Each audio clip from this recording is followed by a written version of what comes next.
Mark Taggart, if you would please lead us in prayer. Sure. Shall we pray?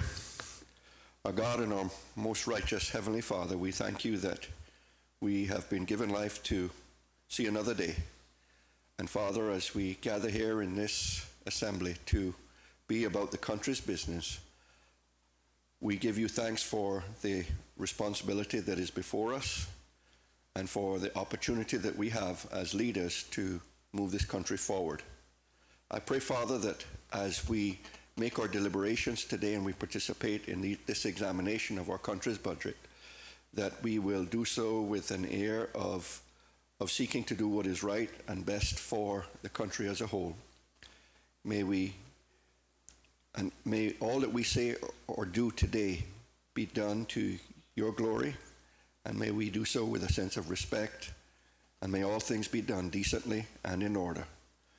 Thank you, Father, for this assembly and for our deliberations, and we pray your blessings upon us now in Jesus' name. Amen. Amen. You all may be seated.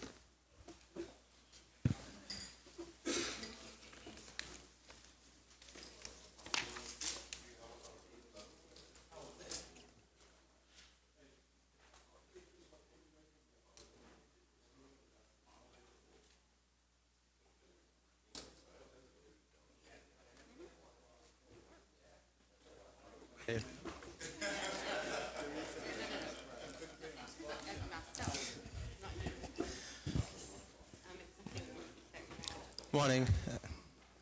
We will now consider appropriation HCA 28, Administration of Community Assistance Programs for $5,445,316 found on page 78 of the annual plan and estimates.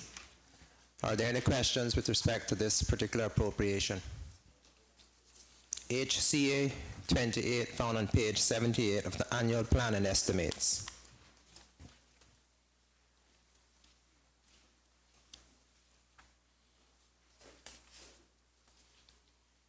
Mr. Miller? Yes, good morning, sir.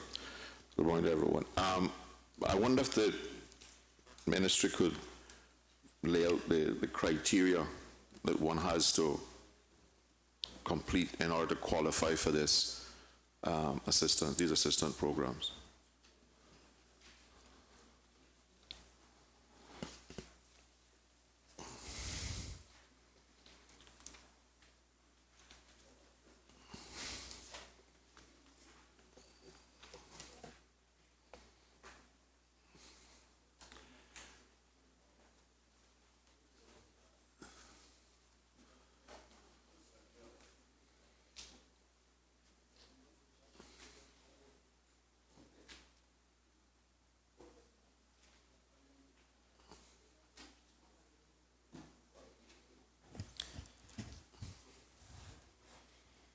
And as they confer, we will just deal with the normal housekeeping matters. Again, we will break for lunch today at approximately 12:30 and resume at 2 p.m.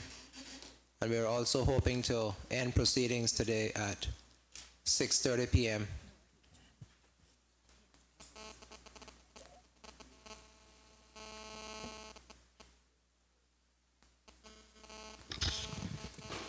Thank you, Mr. Chairman. I'll ask the Chief Officer in the Ministry to go through the criteria.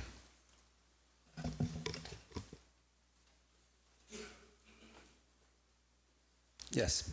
For the record, please state your full name and title. Thank you.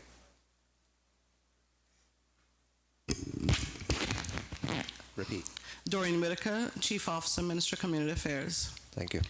The criteria for assistance is in the form of two. One is the permanent financial assistance and the temporary financial assistance. Financial assistance is giving through the poor relief law, and basically those are persons who are poor, and we give what is called relief under the poor relief law.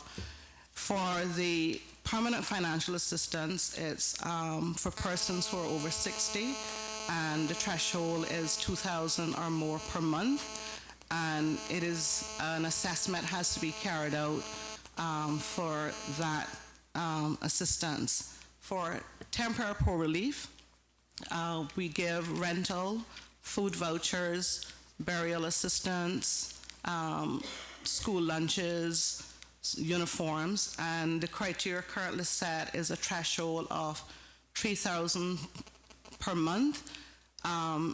But just want to be able to say that based on the income, the financial assistance that we have, we give priority to persons who are elderly, handicapped, need, and persons with children, and then we look at able-bodied persons after we have given those categories.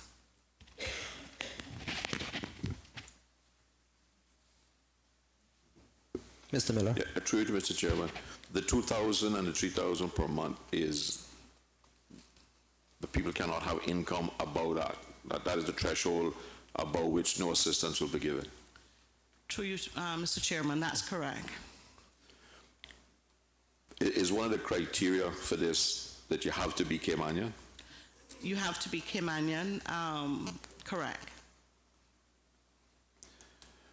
In the evaluation process that the officers goes through, is the persons, if the persons have small amounts of life savings, is the person required or encouraged to deplete those savings before they can get any assistance from the government? I should say with the temporary assistance, there's a threshold of, especially with burial assistance, of $8,000 is a threshold that is currently used for a person's savings. So anything above $8,000 in savings, we would take that into consideration and say the person has sufficient funds, especially for burial assistance. And the normal access for people to get into the program, to get evaluated, is through the community officer in the districts? No, currently, the person should make contact and make an appointment if they're in need. We also have emergencies that we deal with on a daily basis, and we have also recently, for the last couple of months, started the walk-in system to assist with appointments.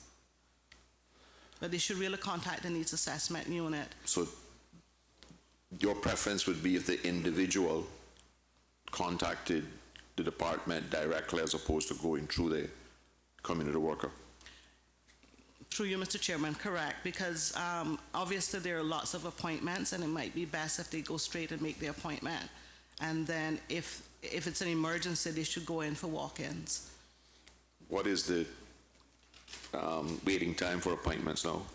I think, if I can double check with the officer, I believe it's August or September, but just give me time to double check, sir. I am correct, and it's August. But there's a system. What would qualify somebody for emergency? Electricity turned off, out of water, in the hospital? One moment.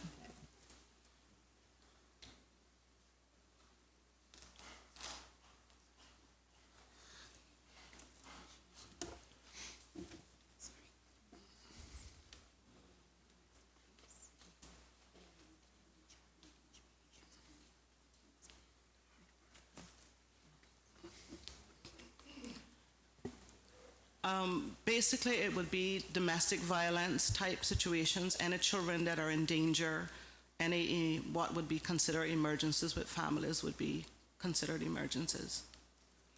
Medical issues. So somebody that has electricity turned off would have to go and make an appointment now, and now in June, they can't get an appointment until September. August or September? Not an emergency unless I've seen cases where there may have been people who need the electricity for medical purposes, machines that they have at home, or where there are children, and those, yeah, we would try to give them an early appointment or to bring them in for an emergency. So I've seen cases where they have been treated as emergencies. Is there an opportunity in the appointment system to actually schedule maybe 15 minutes or every hour to deal with, well, it might not be a medical emergency, but with people that need help now rather than waiting 2 months for an appointment to be assessed? Walk-ins, what I guess what you would call walk-ins?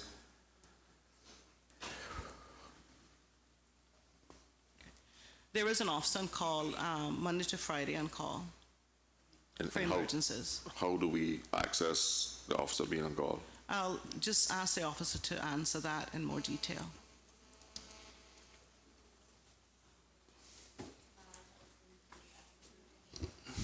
Sorry, Tamara Hurlston, Needs Assessment Unit. What would usually happen is the person would present to the office, and at that time, explain what the situation is, and we would have the person on emergency call deal with the situation. Okay.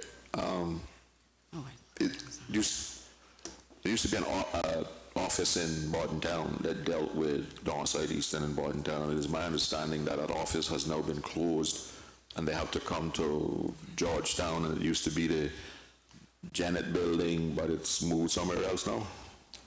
I'll have the chief officer answer, sorry. The Bordentown office has not been closed. What we have done is we had to move from the current location, and so we've had 2 different sites. One is in town, that is your social workers, and your adult special needs persons, and your admin is in that building. The needs assessment unit is, just because we couldn't find a building for the same lease cost, that we have 2 different sites for the same amount of funding. So we have the needs assessment in a separate building. So because there are only 6 needs assessment officers currently, we are trying to hire 3 additional ones this month, and in the budgets there are 2 other ones.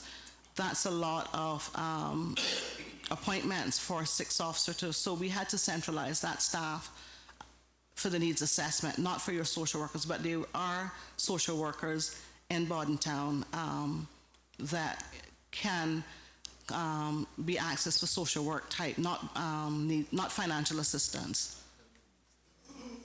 The needs assessment unit is in Aqua Mall, which is in town as well, in central town. So it's the persons does have access to that by the bus route. What is the difference between your needs assessment unit and your social services? There was a review done in the Department of Children and Family Services as part of the public service review, and it was a recommendation that all the welfare financial type assistance should be separated, only because the social workers were spending at least 60 to 70% of their time dealing with welfare issues. So your needs assessment deals with what we would call financial assistance or relief, as the poor relief law has in it. So means tests. So they do means tests on persons for assistance. Is it possible to give us an idea what the means test entails? I'll ask the officer to answer that one. Mr. Chairman, through you to Mr. Miller. The mean test basically entails a financial assessment. You basically look at income and expenses to see whether or not there is a deficit, and from there we determine what services the client is asking for and to see where they qualify. Is there any back to work program for some of the younger people who qualify for some of this assistance? At the moment, the needs assessment does not make any programs mandatory to receive assistance. Under the law, we have no legislation to enable that. I think the chief officer may be able to give more on that issue. Thank you, sir.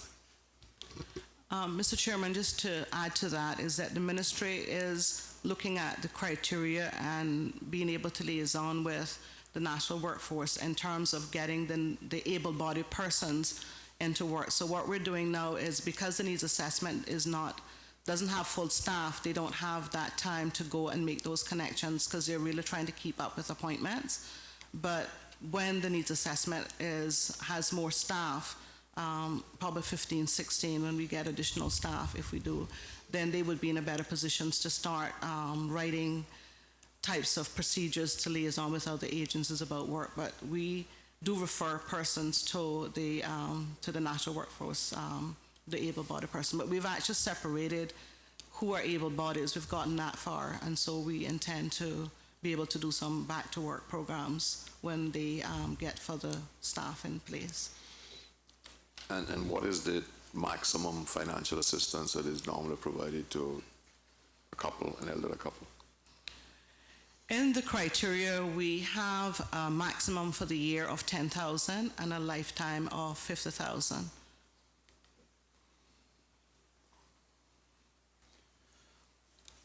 Is there any way of monitoring that?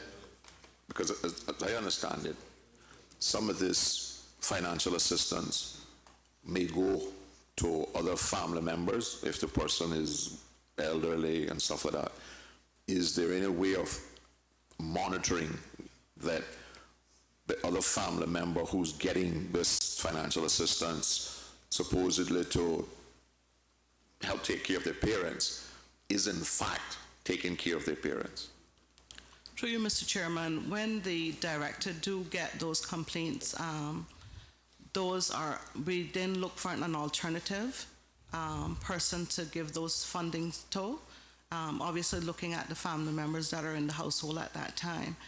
I know in one instance we actually assisted by providing the food directly to the elderly person themselves.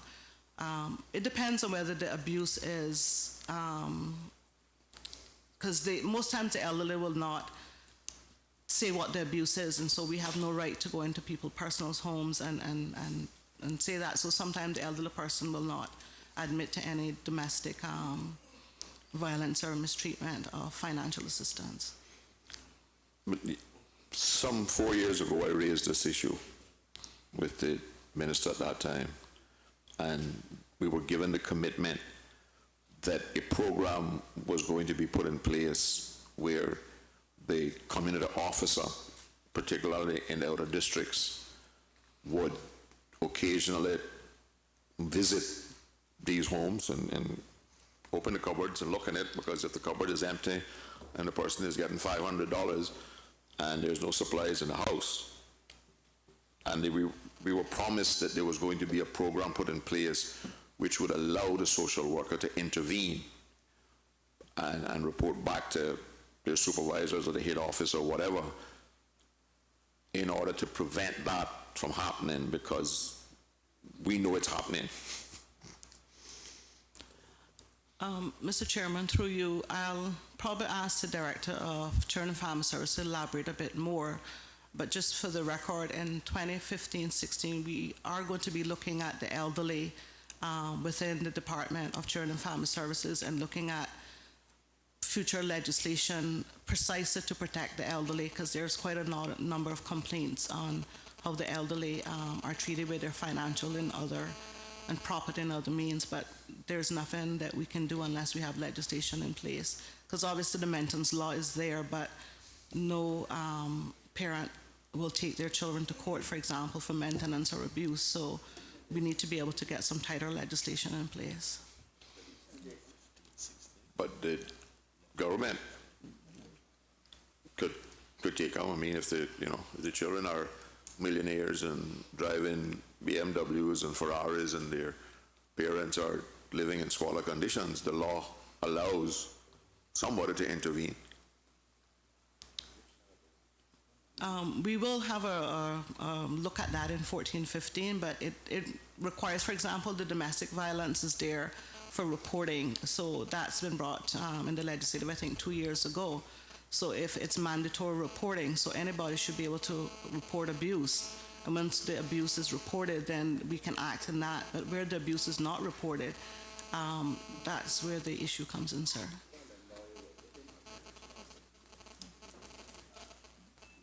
Is there any possibility that the Bordentown office might be reopened soon? Because that was a lot more convenient for people, especially Bordentowners, but for people in North Side and East End as well.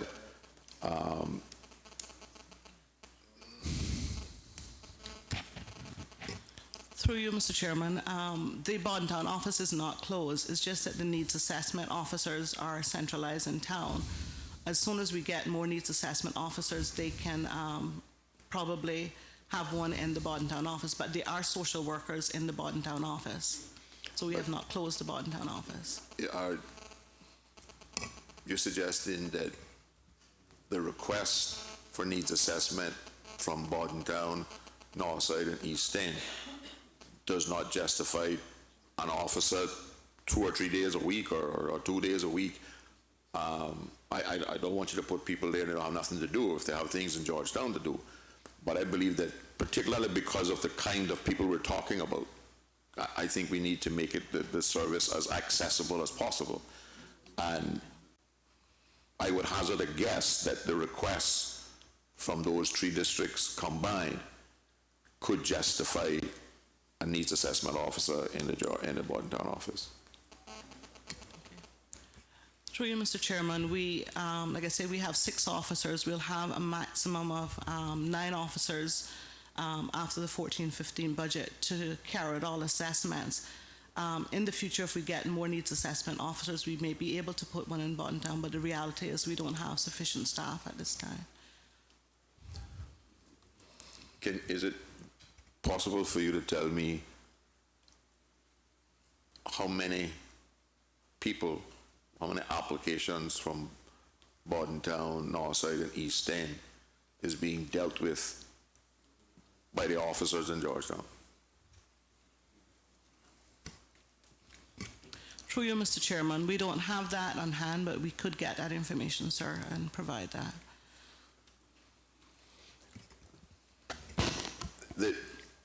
There is a program in here that allows the government, who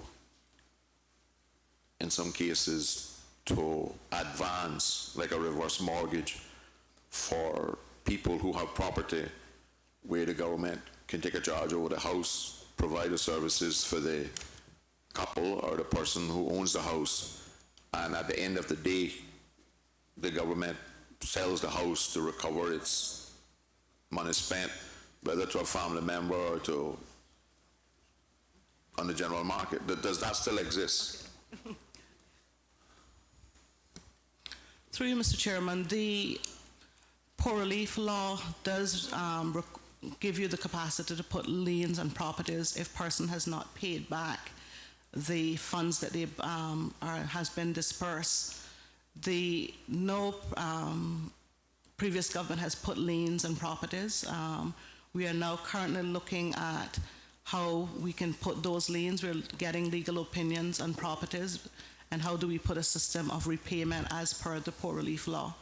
Because the law says if you do get funds and you have not paid it back, so there is an option of paying back in the current legislation. So we're now looking, and that revised criteria that we're looking at, what is the threshold for putting liens on properties, and how do we go about precisely where someone can repay the government, especially on the short-term basis where people are out of work, how they can repay the government. That is in the current law. We are in 14-15 completing the regulations for the poor persons law, and we will be looking at the liens and the repayment at that time. Mr. Chairman, if I might just intervene, one of the challenges that the government faces, and this is not new, this has been around for a long time, both with respect to advances under a system, under a social services system, but also with respect to advances in relation to health care, is that there is a rather common attitude of children and other family members that what they perceive as their inheritance ought not to be signed over to government to assist their parent or relative. And that is a huge issue. The last administration took the view that they didn't want to run, this is my perception, they didn't want to run the political risks and loss of political capital involved in placing liens on properties of persons who had gotten advances from government. and so they abandon the process altogether. So we're now having to look at these issues again and see what can be done, because really the amount of money that government is having to advance over the years with respect to the upkeep and health care of persons who actually do have assets but don't have cash is substantial.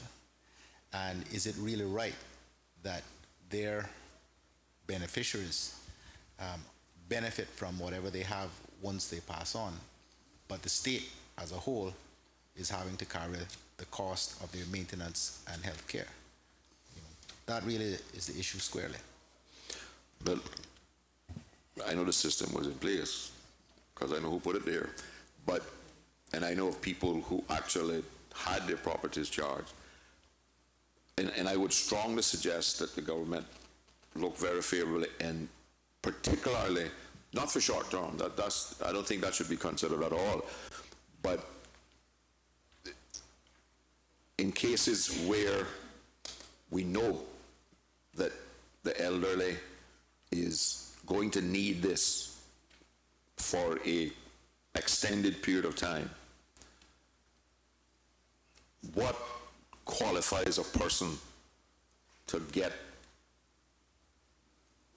for instance, if it's obvious that the family is not taking after the person, the person is no longer capable of looking after themselves in their own house, there is limited access to living facilities, and places like the Pines is very, very expensive, and justifiably so. I'm not suggesting that they don't provide a service at the level for which they charge, but these persons are not going to have access to that unless we reintroduce this program where the persons themselves, who are the registered owner at the land registry, can assign it for their own purposes and their own benefit.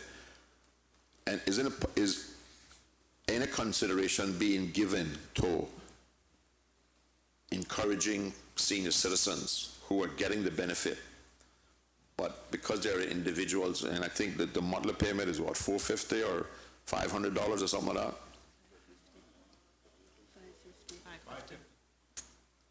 It is not possible for them to live in their own home, pay their utilities, somebody to help look after, of encouraging people in that situation to combine their resources and live together with some kind of supervised assistance from the department, as well as the financial assistance.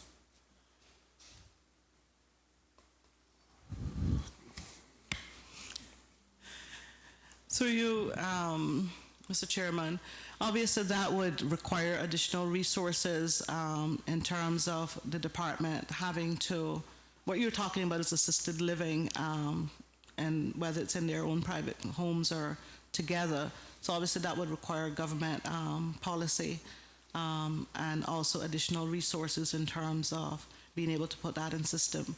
But I take your point that in the long run it might work out that cheaper than what we're covering and play into the Pines, but that was something we would have to look at and research. But it's not only, is it not only that there's not the payment to the Pines, it's space as well as the cost.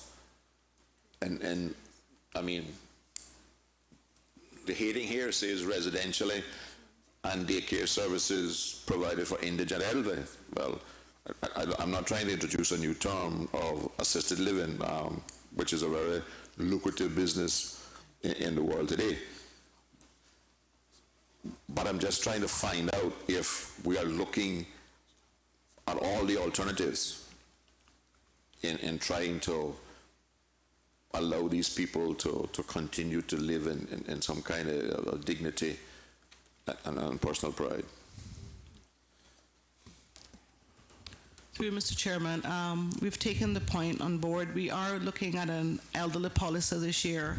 The department is embarking on that. They've done quite a bit of research in previous years. I would say at least 3-4 years they've been collecting information on the elderly, and that's something we can take into account when we're looking at the policy on the elderly this year, sir. In developing this policy on the elderly, are the elderly who will benefit from the policy being consulted in a kind of public forums or?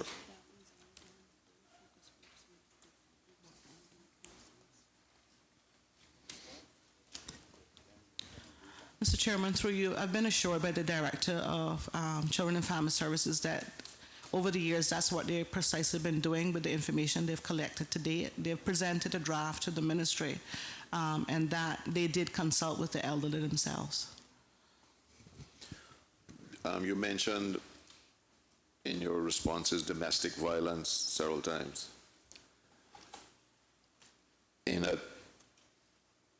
What action does the department take, or what action can the department take in a situation where they have been made aware that there is domestic violence between children and the elderly parents? What options are available to the department to address that situation? Mr. Chair, through you to Ms. Before you answer that, could you please state your full name and title for the record? Jen Dixon, Director of Children and Family Services. Thank you. Through you to Mr. Miller. Any reports that the department receives in regards to elderly neglect or abuse is investigated by a social worker, and if needed, we work along with Family Support Unit. If there is proof of the neglect or abuse, then any safety procedures that are needed, there are times the person may be placed. However, for us to remove them from the home and place them, if that becomes necessary, they have to agree to it, because we have no legislation to authorize us to remove an adult from their own home without their consent. If they refuse or deny any evidence of abuse occurring, we're basically constrained, and then it becomes a matter of consulting with legal to see if there are any other steps we may legally be able to take. Many times what we encounter is the elderly person, short of you seeing physical signs to verify something happened, will deny that anything is occurring, either through fear of anything happening further or through fear of their child getting into any legal issues. So we do the best we can. We will normally monitor, keep checking on the situation to see what's happening. But again, if that adult elderly person is deemed to be mentally competent and refuses to leave their home to go to another placement, we can't force them. And at the same time, if the person who is alleged to be abusing them is in the home, unless that person is charged with some criminal act and removed through police powers, we have no ability to remove them from the household. But early on it was indicated that under the domestic violence, which I categorize children and parent, you don't need them to agree. And let's see if I can think of a possible scenario. All the windows in the house are broken out. All the doors in the house are mashed up. The stove and fridge is out in the backyard. Mm-hmm. The mother's in the hospital with broken arms, etc. Mm-hmm. Some head injuries. Well, what would you do to intervene? Or would you invite the police then to go and get the son that is doing these things? Well, sir, if that kind of evidence exists, it definitely would be a police matter, and police would then pursue avenues of prosecution of that individual. More times or not, when we get reports and you go out, it's usually surrounding generalized neglect and at times abuse, but if we are not able to verify through evidence as you've just stated, we're hamstrung in what we can actually do. But if there are evidence, signs of things like that, then that actually becomes a police matter to deal with the alleged perpetrator and bring them to justice. in regards to the care of the elderly person who might need some intervention, if they agree, if it is felt that the best option for them is placement in a home where their needs can be met and we can ensure their safety, then we will put that to them. If they agree to placement, then they will go into placement. If they refuse and they're deemed mentally competent by the psychiatrist or their medical practitioner, we don't have the authority. There's no legislation, unlike the children law, that authorizes the department to act in instances of children being neglected or abused. There's no legislation that really gives us that authority in regards to the elderly, which is one of the matters that is being addressed in looking at the development of an overall national policy on the care and well-being of the elderly. Is there any particular reason why we don't have such legislation now? I really can't address that, sir. It's just there is no legislation currently in existence governing the care and welfare of the elderly. Through And you. that- Sorry. And that's what we're hoping to bring about by having that national policy, not just legislation, but the various programs and services that really need to be instituted in the best interest of our older citizens. Through you, Mr. Chairman, we have identified that this is the year that we would look at legislation for the elderly. We previously have dealt with legislation for the children. We're actually looking at the poor relief law and the regulations this year, and the elderly is also on target for 14-15 to start looking at legislation for the elderly. Why it wasn't done in the past, I don't have an answer, sir, but we know it is a priority for the minister to get it done in 14-15. Is there any likelihood that legislation to the elderly will take the kind of time that the children law took?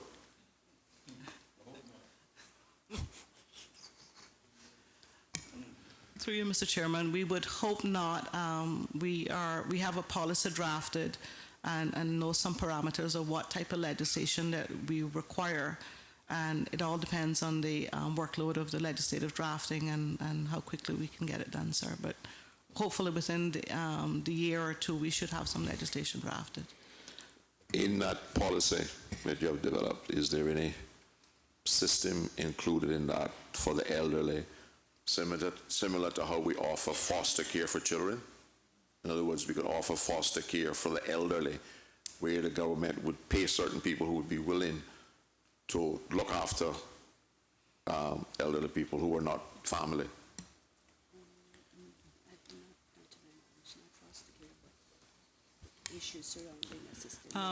We haven't gotten that far. We've collected a lot of information. Through you, Mr. Chairman, we've collected a lot of information from the elderly, and we've gotten what could develop a policy. And we have a lot of that written and presented by the department. We have to spend this year looking at what has been presented and see what type of legislation needs to come out based on the concerns that the department have raised. Is it possible to give us a commitment that we're not going to spend a year, we're going to spend the next month, and let's get it done? Through you, Mr. Chairman, obviously we are a minister that has to look at what has been presented, and then we have to take that obviously in consideration of the current staffing that we have in the ministry, which is 2 police officers, and we really would like to get the regulations in place for the poor persons law. So I think asking 1 month may be a bit more, but we are committed to get it done within 14-15. Don't want to commit to a particular month, but it is a priority for us in 14-15. But through you, Mr. Chairman, with the greatest of respect, we've had this discussion, not with you, but these same questions and asking for these same policies in 2010. And we were told I was told then by the minister at that time in Finance Committee that he assured us that they were going to do something about the elderly and put policies in place, particularly for some of these people and the financial assistance and the abuse. Because at the time, I gave him specific cases right? And you're telling me now basically that nothing has happened in the last 4 years, and we're still at the development of trying to get a policy within this year to get some legislation, and people are suffering. Through you, Mr. Chairman, we do have a draft policy. It's that we have within the ministry. We need to have a look at it and look at existing legislation and see what needs to be amended in existing legislation and what the new legislation pieces are. So we are committed to getting it done as quickly as possible, sir. Mr. McLean? Thank you, Mr. Chairman. Good morning. Mr. Chairman, a lot of the questions I had for this section Mr. Miller has asked, but I have a few.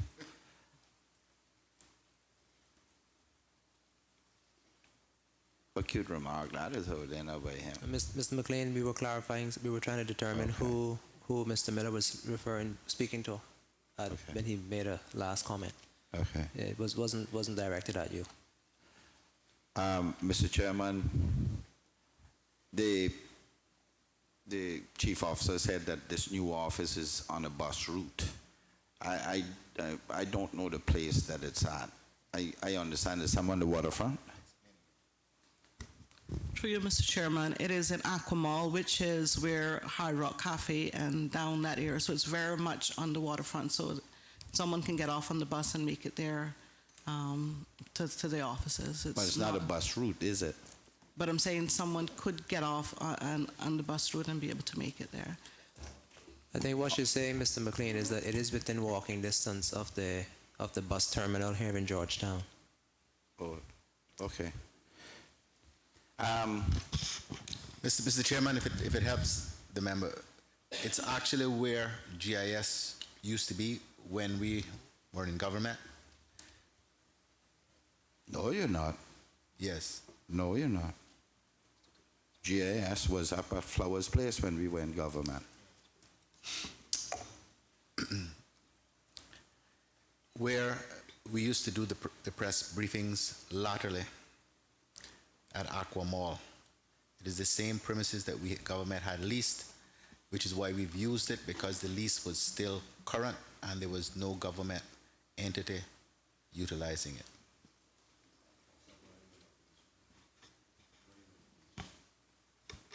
In opposition. Oh. Not in government. When PPM went in government, that was up by Flowers, where our restaurant is now. No, in the latter part of our administration, that's where we used as the for press briefings. Anyway, be that as it may, Mr. Chairman,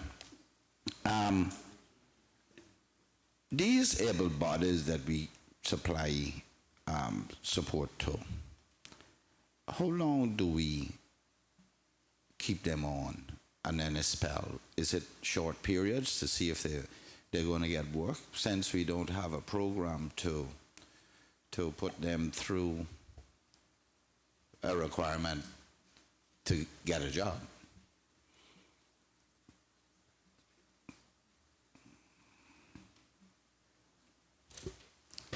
Through you, Mr. Chair, the single able-bodied person is only put on assistance as a one-time assistance in any given fiscal year due to the limitations of funds and giving priority to persons with children.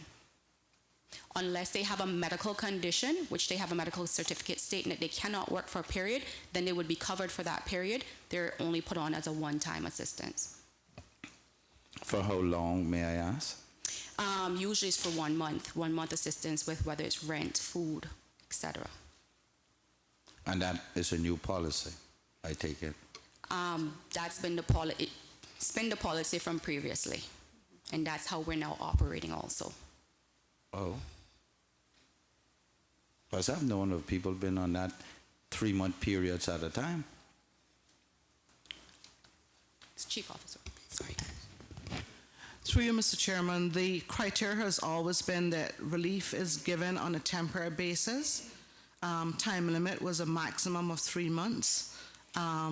What we're doing now is putting them on for 1 month, and if if it's, we put some people on for 3 months right off the bat because we know they're not working, but because we have to give the priority to persons who are elderly, handicapped, people with children, we try to take the funding that we have and circulate it through as many persons who are not working. So if we carry someone for more than a 3-month period, then there are other people who may be in a more dire situation who require it. So we try to cap it off at 3, initially 1 month, and we'll, depending on the situation, would go as a maximum of 3 months. All right, thank you. We have heard for many years that we were going to develop a different system in the provision of assisting people. I'm not against assisting people, but I don't want to see them down there by the hole in the wall. And we have talked about this, and I think I had a discussion some time ago with the Minister for Finance about possibilities, and he did mention that he was going to push towards little credit cards. I think it was The card system. yeah, the card system, and that's what he was looking for. I guess that's from a financial perspective to know that money is well spent, I think. Is there any plans other than what the minister talked to me about, the Minister for Finance, for us moving in this direction? Too many people on government pay, they go and collect this check and are out their banks and gone straight over to the hole in the wall.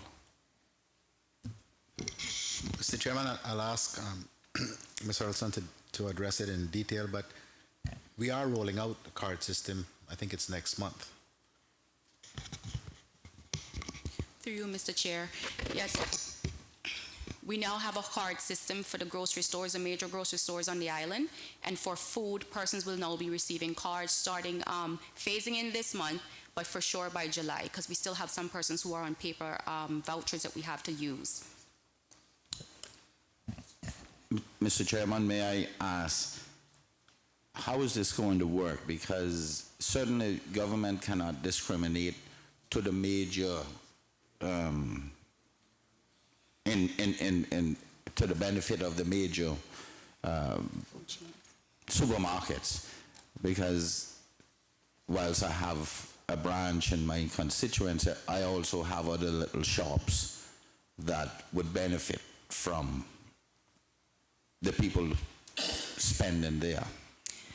What we currently do is on the form, when you request food assistance, you have to put where you would like to get that food assistance from. So you can't pick any vendor at all. Once they're cooperative with receiving a government voucher, a government PO, we're willing to do business with any major store or little store on island. But the client chooses wherever they wish to shop.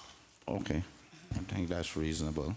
If they choose, they're more comfortable shopping. And if that's 2 or 3 places, then those 2 or 3 places will be notified that they can accept that. What we would then do is order the card from those places that they chose, and they would be presented with the card at the next time that they qualify for services. So it's not a government card, It's not a government card, it's from the actual store itself. But for those stores that don't have a card, we do purchase orders, and once they're willing to accept a government purchase order, we would do business with those stores also. So why we don't go on that stamp system, food stamp system? That will embarrass people to go straight to the place, you know. Well, what we're trying to get towards is actually doing an electronic card for not just food, but maybe other services in the future. That's something that's going to take time and development, but we're hoping to have services on cards similar to the US EBT card, where they would be able to use a card at any major grocery store or companies that would accept the card, which gives the client more power than to use the funds wherever they wish. Yeah, because, Mr. Chairman, who goes and collects these cards from these people? Once a month. The department would collect the cards, and the client would sign the cards out from the department, and then they would use the cards at whatever store they selected. Unless, maybe we need to get to the point where we're issuing the cards or the food stamps. Mr. McLean, I think I can give some answer on this because I've been working with them on this for quite some time, trying to understand it and assist. It essentially is just replacing the paper-based system now. So the companies will obviously have the expense of developing the cards, but it is demand-driven by the clients of the Department of Children and Family Services. So the client comes, says, I want to shop at ABC supermarket. Department of Children and Family Services will then go and request or purchase or receive those cards from that particular store. In that way, they are able to only obtain from that store what is required in terms of the demand for that store, as opposed to trying to estimate and to purchase cards from different stores that no one really wants to shop at, or you would have an oversupply, so to speak, if you follow what I'm saying. Yes, It's just, you're really just replacing the paper with the card system, and it's far more efficient. Well, but I understand, Mr. Chairman. I was thinking that you give them the card and they could shop at any shop, but what is happening is it's specific to where they want to shop, and I understand that. And that makes it cheaper to manage, because then the management is between the store and the department, as opposed to having one card that's accessible just in and everywhere. I think from an IT perspective, that would be more complicated and more costly. Yeah. I hope it happens, and I'm sure. Will we be putting a time frame on the amount on that card? Through you, Mr. Chair, on the food voucher cards, yes, they will have an expiration date, and they have a particular amount, and the client will know at what point the cards would be topped up each month if they're qualified for more than one stipend, and the amount that they will have at the particular date. Because there has to be a expiry time within the month on that. You can't get a card for food for them that should be for the month, and it goes over into 2 and 3 and 4 months. Yes, there will be expirations, and if the funds are unused, the funds come back to the department. Okay. Should be some control then. Anyway, the next question, Mr. Chairman, I would like to go to is, I've had a number of complaints about this emergency walk-in, you call it, wherein people have said to me that wherever that office is, out there where the GIS, according to the Premier, used to be, they would have to go there and wait there or get in line from early morning, because they only see like 10 walk-ins.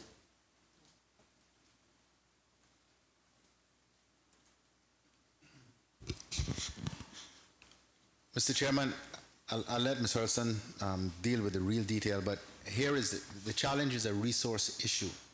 As we've explained, there are only 6 assessment officers. That's all we have. So in addition to the scheduled appointments, which, as was indicated, you can't get an appointment now before August. If you try today, you can't get one before August.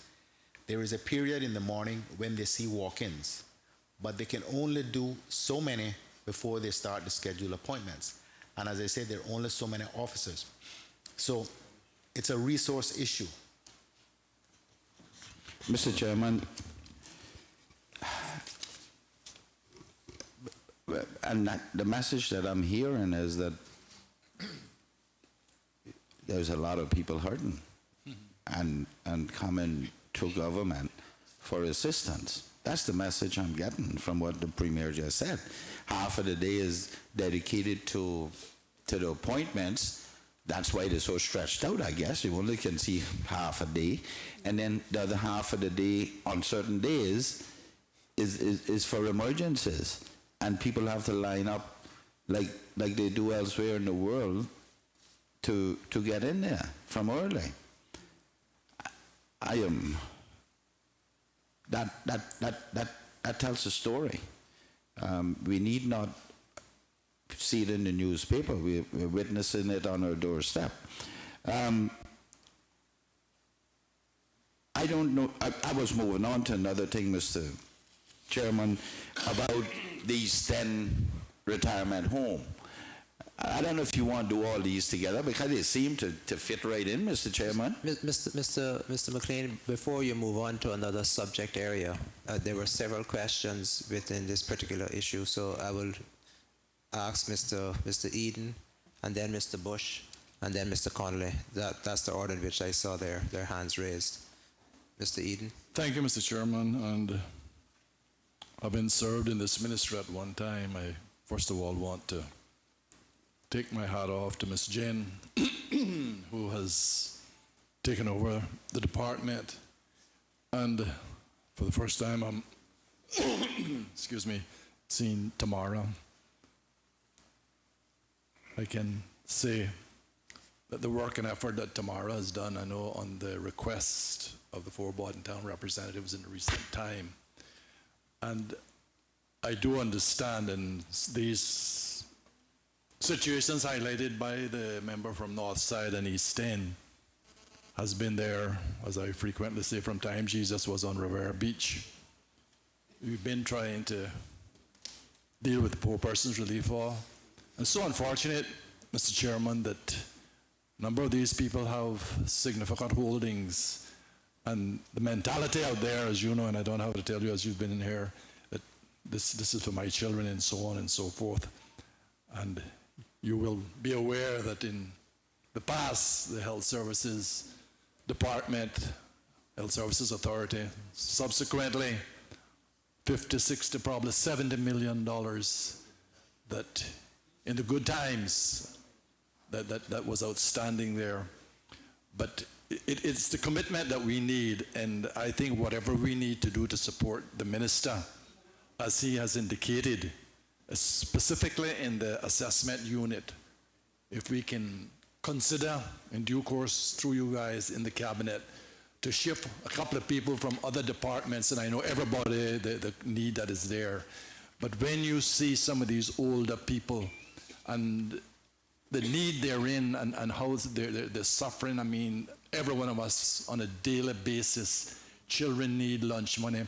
The question that I had, Mr. Chairman, through you to whoever, is that how do they prioritize, triage?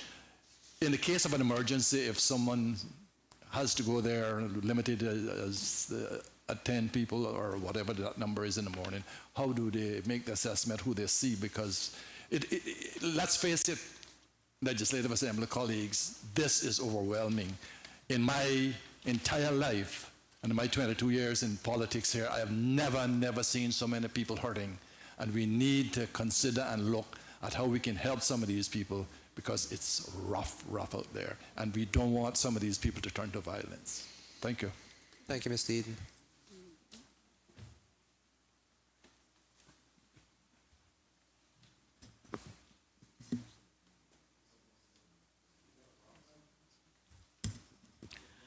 Through you, Mr. Chairman, I will attempt to answer the question from the member.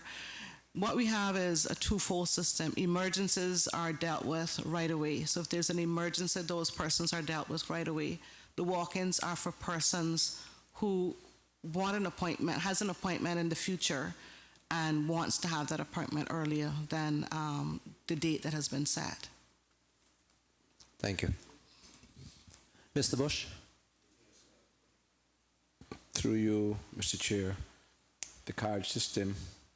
3 years ago, I walked a young Caymanian businessman in there to talk about that to the former minister for this section. Can you tell me who's doing the card system and how this is being rolled out, please?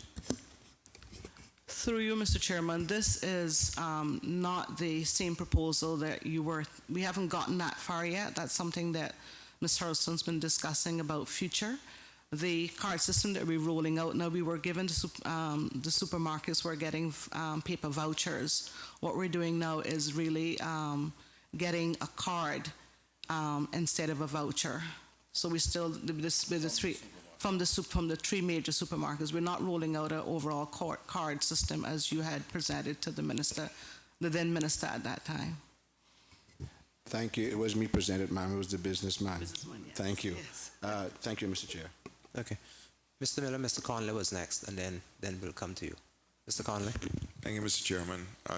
Not to harp on about the card issue, but I mean, we see if you go to the U.S., you go into a Walmart, you can pick up pre-approved Visa cards or selected Visa cards. Couldn't the banks here who already issue cards work on a system with government to be able to have certain pre-approved Visa or MasterCards that can be taken anywhere that people have card machines? I mean, is that something that has been considered?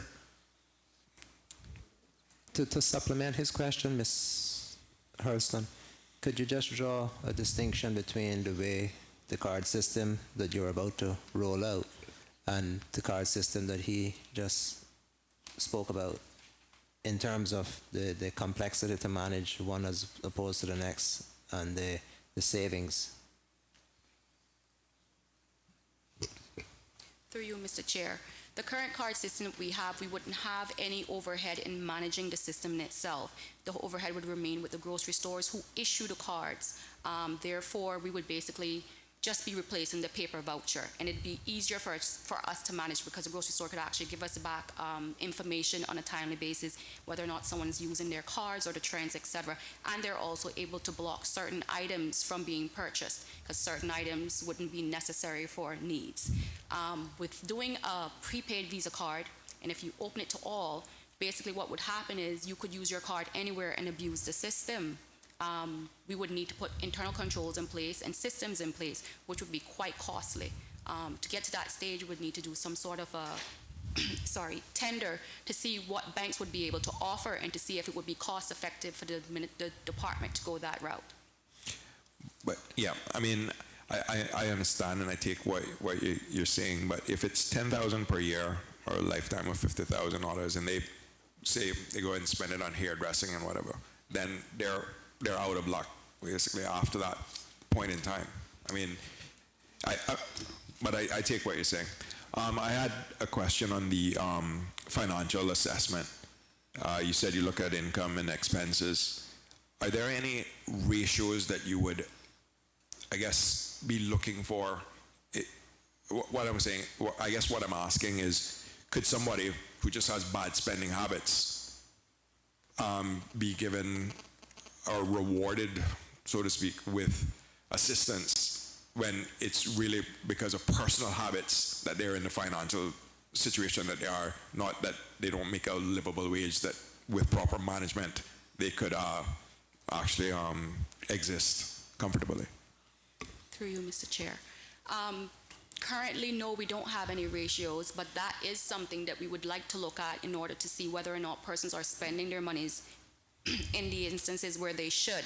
At the moment, it's just a matter of whether or not you have a deficit and what your family configuration is, if you have children, etc., to take care of, and based on that, that's where the funds are provided. But there should be programs in place in order to alleviate this issue with persons getting financial counseling or other support that they may need. At the moment, we don't have the resources nor the funding to do so, and we're hoping with the legislation that would be addressed. Okay, and Mr. Chairman, through you, how many people currently get assistance, and what is the number of people on the waiting list? I don't have the number of persons. I don't have that information readily available, but I can provide some. I do believe the director of DCFS may have the numbers from last fiscal year that she may be able to provide. As far as the waiting list, I would have to check the schedule to see how many persons, because it's every day new persons are added. So, well, I'd like that undertaking, please, to get the current figures, because I think it's important for us as legislators to understand just the extent of this, and that could also help in terms of legislation and prioritizing these things. And then finally, just one last question, Mr. Chairman, and then I'm done. It's how many social workers did you say we have on the two islands? Because it's Grand Cayman and Cayman Brac that you're offering, right? Correct. Well, we don't have social workers in the needs assessment unit. The Department of Children and Family Services have social workers. What we have are social work assistants who do the financial assessments. And currently we have 6 persons working between the 3 islands. And at times we may have less, depending on vacations, leave, etc. Thank you. Thank you, Mr. Connolly. Mr. Miller, you had a question, sir? On the card, are there any biometrics for identification on these cards? Because we know that there's a lucrative business outside Foster's selling government vouchers to go buy liquor next door. I mean, Yes. I know families who go there and buy the vouchers because it's cheaper to buy the voucher than buy the groceries.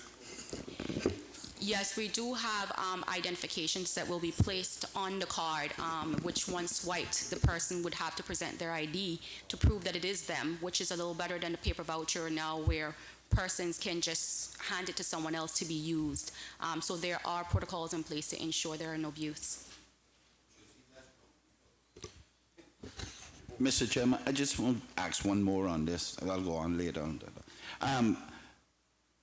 When the clients come for assistance, do we require proof that they're Caymanian?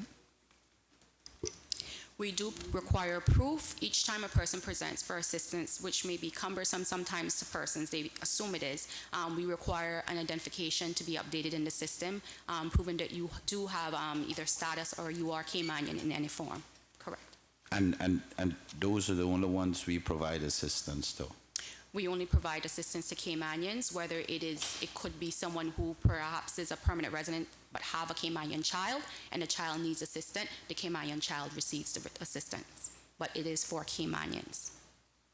And not permanent residents other than those who have children.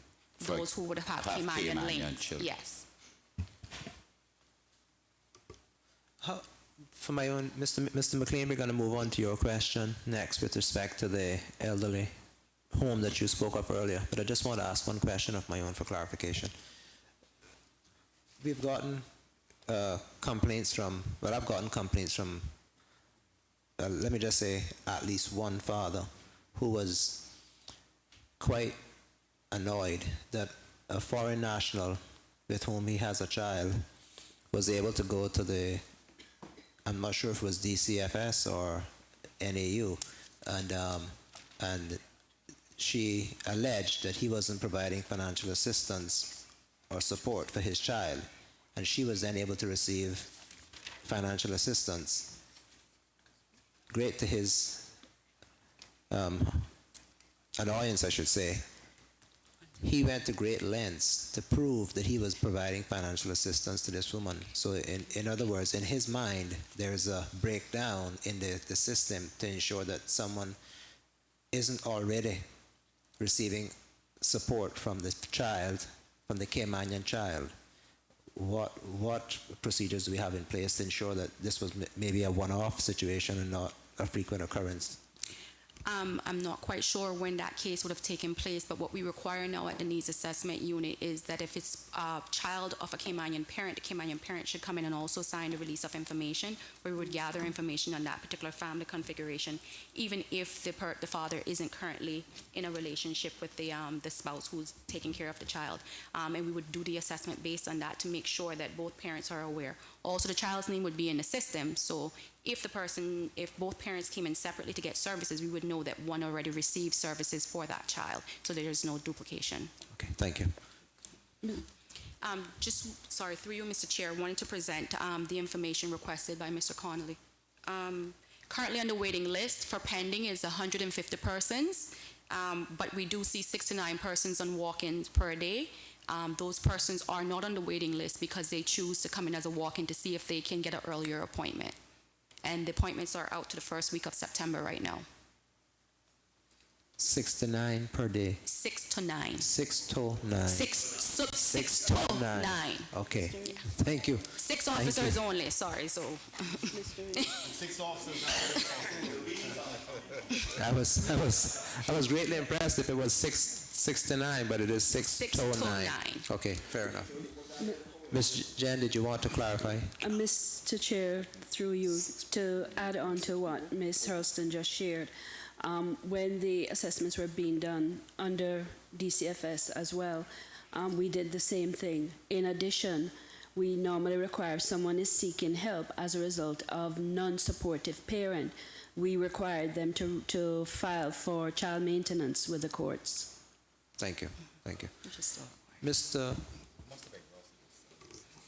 Mr. McLean, you were going to ask a question about, oh, sorry, Mr. Miller.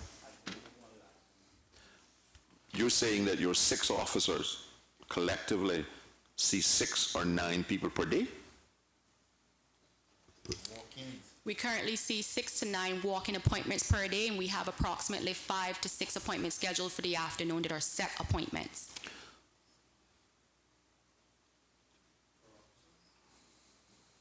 No, we only have 6 officers, so that's the total for the day. So if I'm to understand this, we're saying up anywhere from 11 to 14. Correct, and that does not include the emergencies, which we have someone on call for emergencies because they would be handled immediately. Right. So you're pretty much seeing one person every half an hour. Yes, and just to know that in addition to doing the actual assessment, we have other checks to do once the person leave the office. We have to follow up with our progress notes to ensure all the information is verified. So that's just seeing the individuals. Then we have the other administration that needs to be done. I think that's a fairly good ratio. They are limited in the number of employees that they do have. So if you can assess and make notes and everything, and you're at a rate of 1 per half an hour, I think they're doing as best they can given the circumstances. But I am cognizant of the fact that we have spent a significant length of time on this particular appropriation. So if there are no further questions on this particular appropriation, I would ask that we vote on it. So all those in favor of HCA 28, Administration of Community Assistance Programs for $5,445,316, standing part of the schedule to the bill, please say aye. Aye. And those against, no. Thank you. HCA 29, Public Education on Social Issues for $284,323, found on page 79 of the annual plan and estimates. Are there any questions on this particular appropriation? Mr. McTaggart? Thank you, sir. Through you too. Do we operate any programs that geared specifically to young mothers who are single? Young single mothers. Through you, Mr. Chairman, we don't provide any specifically for young single mothers. We do have the Young Parents Program, though, at the Family Resource Center, which is for persons in school and young parents as well, that we provide assistance to, but not a global provision of assistance to young mothers. Mr. McTaggart, is there a follow-up question? Thank you. Are there any further questions with respect to this appropriation?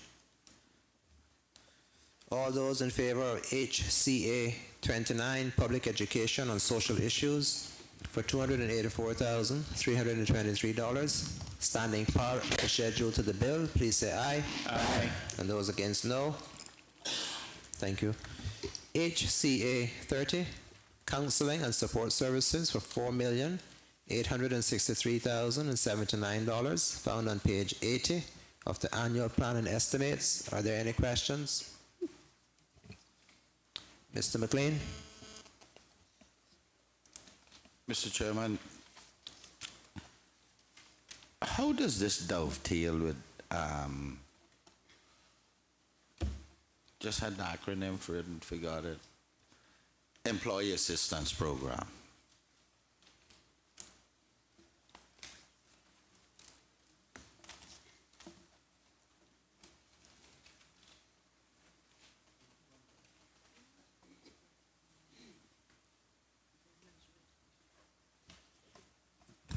That program is run by the Minister of Education. No, sorry. That used to, you're talking about the employee assisted program for, that used to be run, I think, by the Deputy Governor, used to provide a grant to them. I'm not sure who actually is responsible for them at this point. I can probably ask the director if there's any interface with that agency.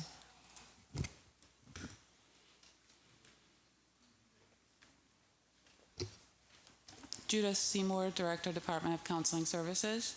Mr. Chairman, through you, the EAP is a separate entity, and to the best of my knowledge, they are funded by government to provide counseling services that are similar to ours, but we have perhaps more specialization in terms of some of our substance abuse treatment that we offer, as well as our family therapy services that we offer.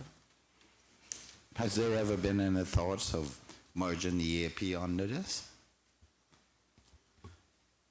Because we exist separately, I'm not sure that that has been discussed. Okay. Do you operate the place and breakers? Yes, through Mr. Chairman, yes, I do. Okay, okay.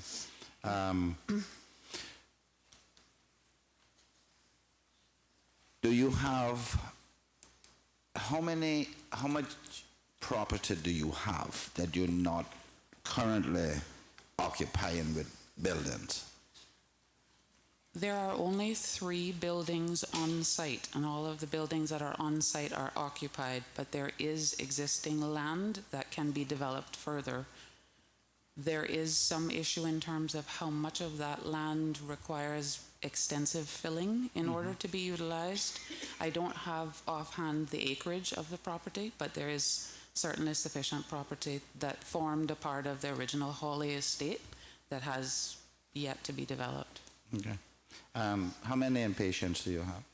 At the moment, we have 8 males who are resident in the program and 2 females, and there is 1 person up until yesterday who was in our withdrawal management unit. Okay. Is there any reason why we couldn't, in your opinion, we couldn't use some of that property for other things? Like, I see where the Hope, because the Hope Foundation or Bridgestone or something like that, Bridge University, Bridge Foundation is doing stuff. Is there any reason, in your opinion, that that site could not be used for that type of program? Through you, Mr. Chairman, Caribbean Havens programs have 3 components to it.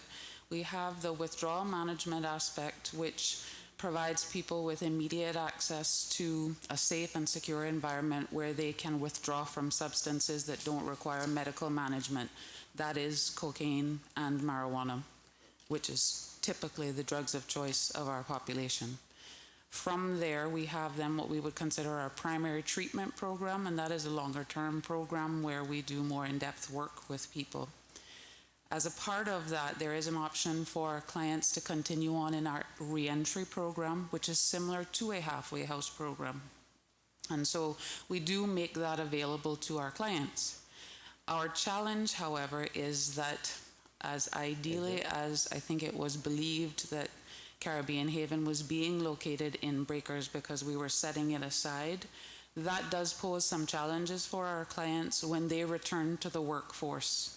If I can give you an example, when a male client finds employment when he has become clean and sober through our program and becomes engaged perhaps in construction, he is reliant on public transportation. And to get public transportation to get him to Georgetown or West Bay or wherever the construction site may be, 7 a.m. in the morning, that poses challenges for our clients because it's not available from that far to assist the client. And so our issue is that clients will remain with us for a period of time, but once they are really engaged fully in employment that may require them to work outside of those hours that public transportation is available, it really doesn't become a viable option for them. That then would be where a placement at the Bridge Foundation or Hope for Today or other halfway houses might become a viable option for them to move on to. But certainly, would you agree with me that if there is, and I wasn't really talking about your buildings and the programs you do there, I was talking about the properties, maybe build something there.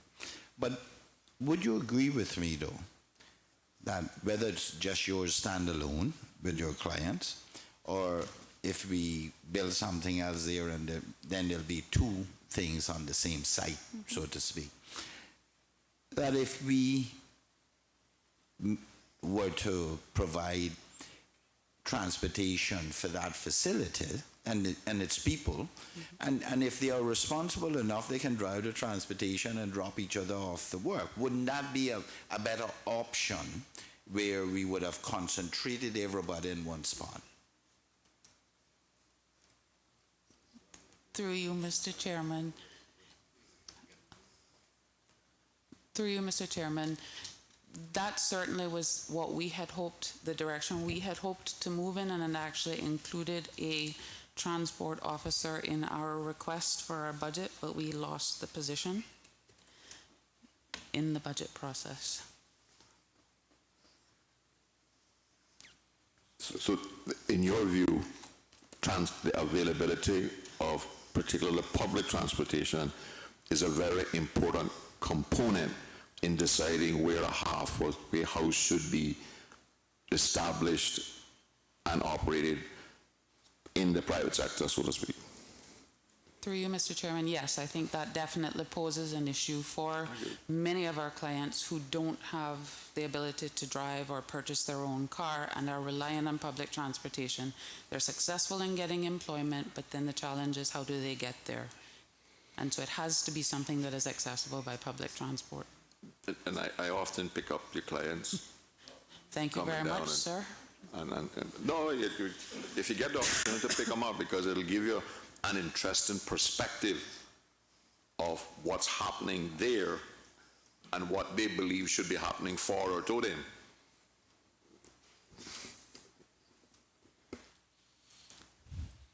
Are there any further questions with this, Mr. Connolly? Thank you, Mr. Chairman. Through you, sir,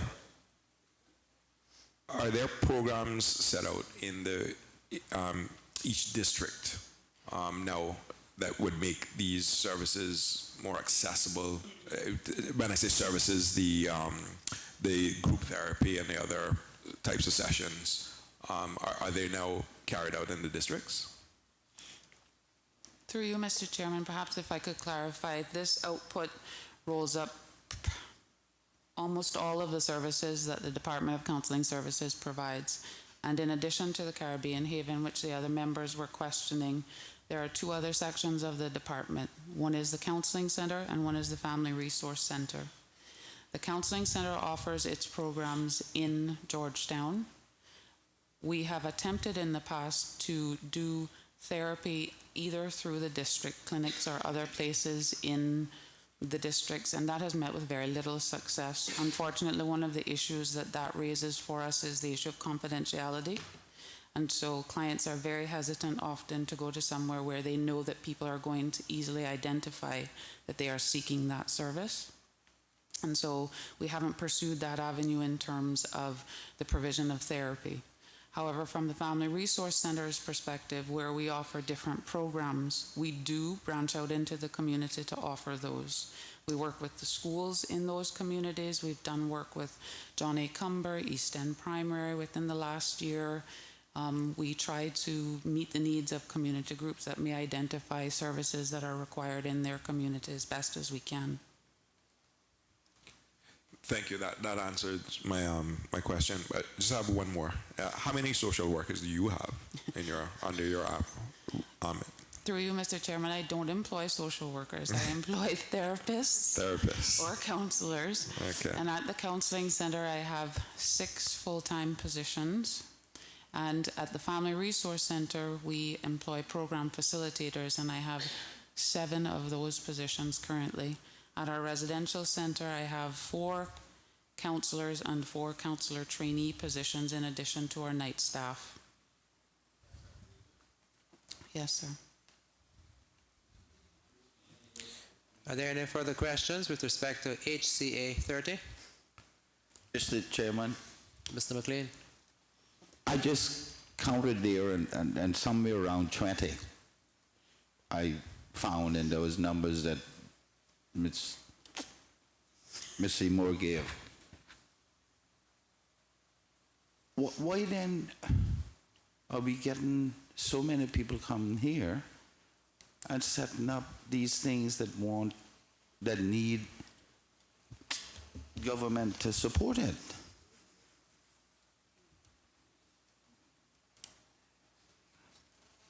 These counseling centers, these halfway houses, these whatever it is, and purporting to help people with drugs, who are on drugs and alcohol and the likes, and we have so much at our fingertips. Is it okay, Mr. Chairman? Because the question is a bit rhetorical the way it's raised. Yeah, because okay. Do we have such a problem in this country then, with abuse, drugs, what have you, that we need more than you can provide? Through you, Mr. Chairman, I think that if you look at it only from the perspective of the drug and alcohol abuse, then you're not seeing the whole picture. For example, from the counseling center's perspective, in addition to running an outpatient substance abuse treatment program, we are also dealing with victims of domestic violence, people who have suffered other types of trauma, families who may be experiencing some type of crisis, divorce, parenting challenges. We pretty much see the full gamut of issues that people would present for services for. If I can give you a simple ratio, for example, one of the things that the counseling center provides services for is treatment services to the drug treatment court. Those 6 counselors that I told you work at the counseling center, that is just one part of the work that they do, but they then are receiving referrals from your social services department that is staffed with perhaps 19 social workers. We also then get referrals from the probation department, which is staffed perhaps with 20 plus probation officers. And I think when you look at that sort of ratio, you can see that the 6 counselors at the counseling center probably could do with more help to manage all of the challenges that are being presented to them. In addition, thinking of the staff complement at Caribbean Haven, we have to bear in mind that it is a 24-hour residential treatment program, and so we have to staff that fully 365 days a year. And so to have a staff complement of about 14 people there is not excessive. Mr. Chairman, following on that, it is safe to say that your department is the government's authority on that subject. That's why they fund it. That's why they have it.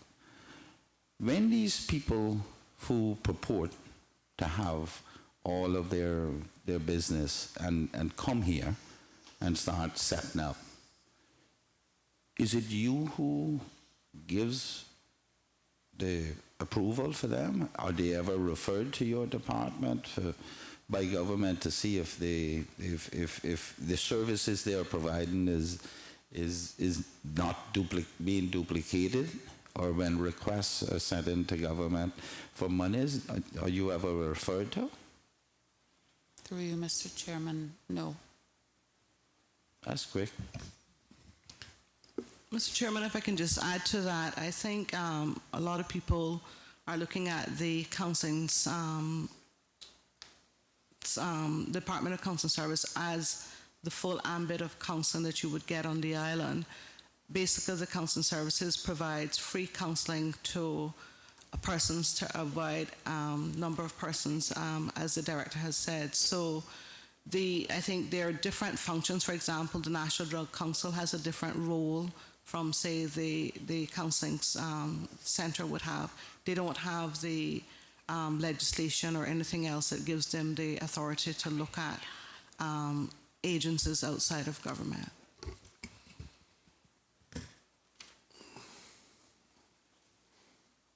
Mr. Miller, I think Ms. Seymour was going to elaborate on that. Or no? Okay. Mr. Miller? Yes, sir.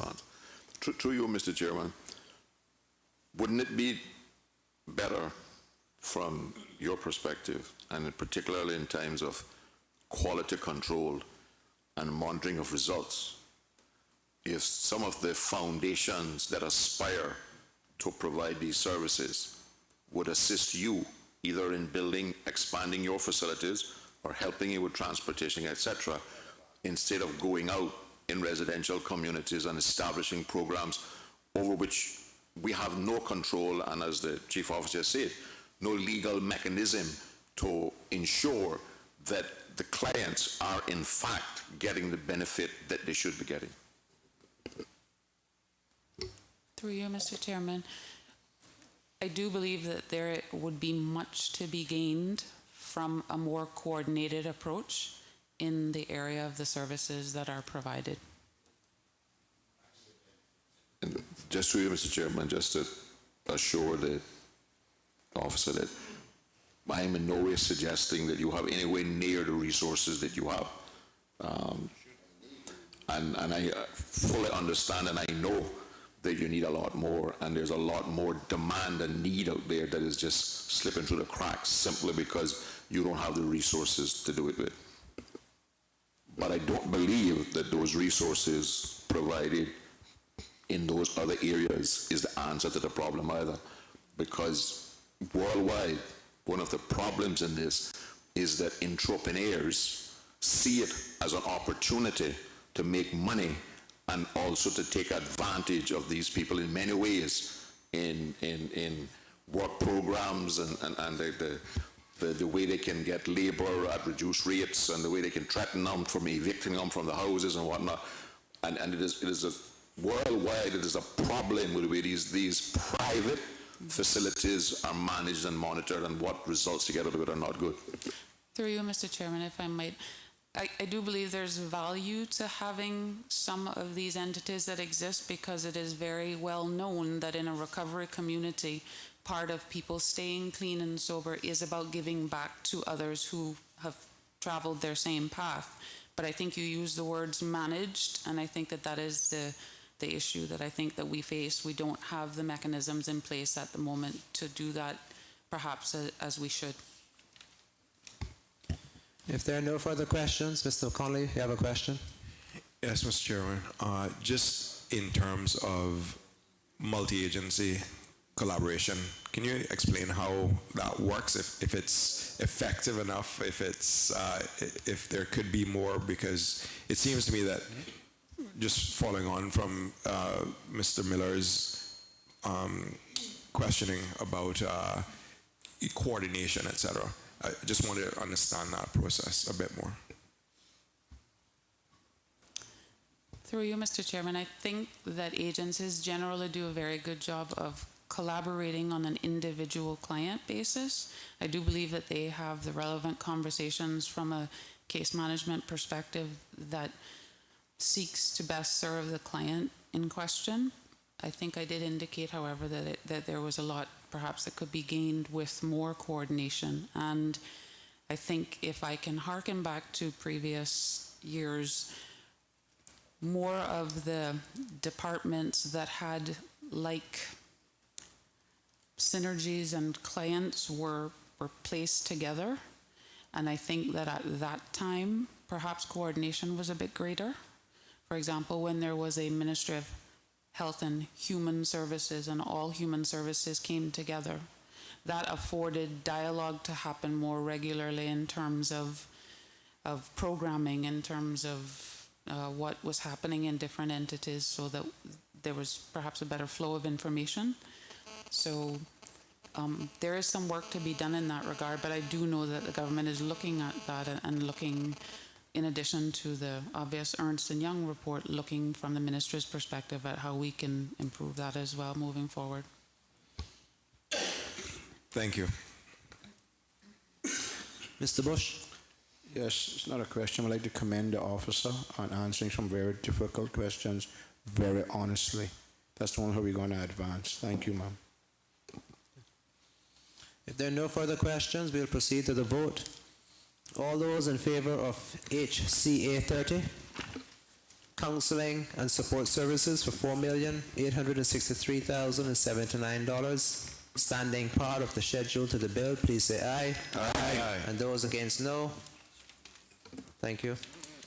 Thank you. HCA 31, Supervision and Support of Children, $1,338,018, found on page 81 of the annual plan and estimates. Are there any questions? Mr. McLean? Thank you, Mr. Chairman. Mr. Chairman, I have to be careful how I say this because I don't want names exposed and the likes. And if it's necessary, Mr. Chairman, that you wish I do it off in camera, then I'll deal with it from that perspective. If you think that's the best way Yeah, to... I think it might be. I'll prefer see, what's her name is Miss Dixon. Because it has to do with the education minister as well. And there may be some overlap in here that I may have to address. Mr. McLaughlin, this pertains to your particular ministry. Is that okay with you, as the member said? Yes, I don't know what he's speaking of. Thank you. Okay, Mr. McLean, we will defer the vote on that. We'll You vote on it? You can do. Okay. I just want to know that it's okay if I address an issue with them in camera because it concerns a very young child. Fair enough. And it overlaps with the education minister as well. Fair enough. Absolutely, Mr. Chairman. No problem at all. Thank you. Mr. Hugh, you have a question, sir? Yes, thank you, Mr. Chairman, through you, sir. I've often been questioned about, or I've heard several accusations that perhaps some of the children placed under supervision for being neglected or abused, that the parents continue to receive help from social services for that child. Just for the record, I'd like to clarify that there is a sister cross-reference done that's not indeed happening. Was that a question, sir, or you want you want clarification from the department? Yes, Mr. Chairman, if the department could clarify that for me so that I can answer my those questions in the public. Thank you. Confidently. Thank you.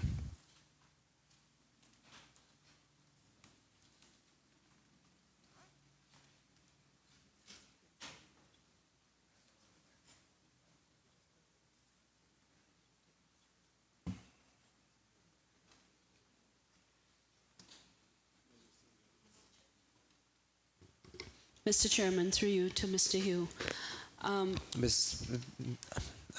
Has she identified herself as yet? Previously? Yes, Thank you. previously. Thank you. It depends, sir. Children who are brought before the department's attention as being either in need of care and protection, meaning that there may be some elements of neglect or abuse. It depends on what the court decision is. If the court supports the child remaining with the family on a supervision order, and there are no major issues of that child being abused, it's more some degree of neglect, then the children law requires the department to provide that family with any supports they may need in order to ensure the needs of the child are appropriately met. The case remains assigned, monitored by a social work supervisor, and we have to report to the court periodically on what is happening. There may be times where it may start on a supervision order, there may be no financial aid required to maintain the child in the home, but situation may continue to put the child at risk, and it may come to a point at which a determination has to be made to remove the child either to an extended family member or into foster care for their safety and well-being. So each case has to be dealt with on its own merit, looking at the circumstances the family are facing, and most importantly, the best interest and the welfare of the child concerned. Thank you, Mr. Chairman. Through you, I may have not structured my question properly. What I have received information that there are possibly kids who have been placed in foster homes or I think it's Miss Nadine's, where the kids are being cared by someone else other than the parent, in other words, and the parent is still receiving funds from Children and Family Services for that child. That I'm not going to sit here and tell you that that's absolutely not so. I would need to get some information separately from you to look into whether that happens. Most times, if a parent is getting assistance for a child and that child is removed from the home, that assistance is terminated if they were receiving the assistance for the child. But I would be interested to get information outside from you in regards to any particular cases so we could look into it to ensure that that is in fact not happening. Mr. Chairman, through you, thank you for that. And as usual, we get bombarded with these sorts of accusations and rumors, but no one is willing to come forward and give you names and stuff. But I just wanted to make sure that that you're aware of the possibility of it happening and to make sure that we have processes in place to avoid that. Thank you. Thank you. If there are no further questions, we'll proceed to vote. Oh, Mr. Miller, my apologies, and then Mr. Connolly, and I think Mr. McTaggart. Okay. Through you, Mr. Chairman, take me through the process. If I wanted to become a foster parent tomorrow, what would I have to do? There is an application form that we have persons who are interested in fostering complete. We also have inspections from fire and environmental health in regards to the safety of the home. And we ask for references from persons who have known the individual for a certain period of time. It's the matter, once we get all of that in, the matter is then assigned to a social worker for a home study to be done. Because we're taking children from abusive situations and placing them in another setting, we have to be able to advise the court, we've checked out this situation and this person is a suitable person to provide care, nurturing, and love to that child. So it's the person completing the application process and then the assessment being done by a social worker in regards to the individual's family situation, their capacity to parent, looking if they have children of themselves. We have to also interview those children if they're old enough to find out how they feel about their parents bringing another child into the home. Once all of that is brought into us, the deputy directors and myself review the application and make a determination as to whether this person would be suitable to be approved as a foster parent. How many foster parents do we have now? I'm not interested in names. Yeah. Are they all court-appointed? We have 14 approved foster parents that are active presently, and we have 4 families in the process of being assessed as foster parents. And once you get appointed as a foster parent, do you use them repeatedly for short term, or do you have to go through the process all over each time? No, once they have been approved, they are approved as foster parents. What we will have to do is, under the children law, review them periodically, just to make sure their situation remains the same and nothing, has cropped up that would make them unsuitable to continue to foster. But once they have been approved as foster parents, the department utilizes them for placements. The persons are also part of the home study process, looks at whether they're interested in short-term fostering or long-term fostering, whether they want to foster younger children, children with special needs, teenagers, because we have to take that into consideration in order to know when a child comes up for placement, what might be the best placement possibility for those children. What is the financial contribution by government, if any, and does it vary according to the type of child you ask them to foster? Presently, we don't pay our foster parents. They get a weekly allotment to help offset the expenses they have with that child being in their home. Currently, for children birth to 2 years, we pay $145 a week plus a $25 stipend for a total of $170 per week for each child up to the age of 2 years. For children over the age of from 3 years and up, it's $135 per week. In addition to that, if the child attends school, the department normally provides them with school lunches to ensure that they have their school lunch meals provided. They get an annual allotment for clothing, and they're normally covered under Cineco to ensure that any medical needs they have are appropriately met.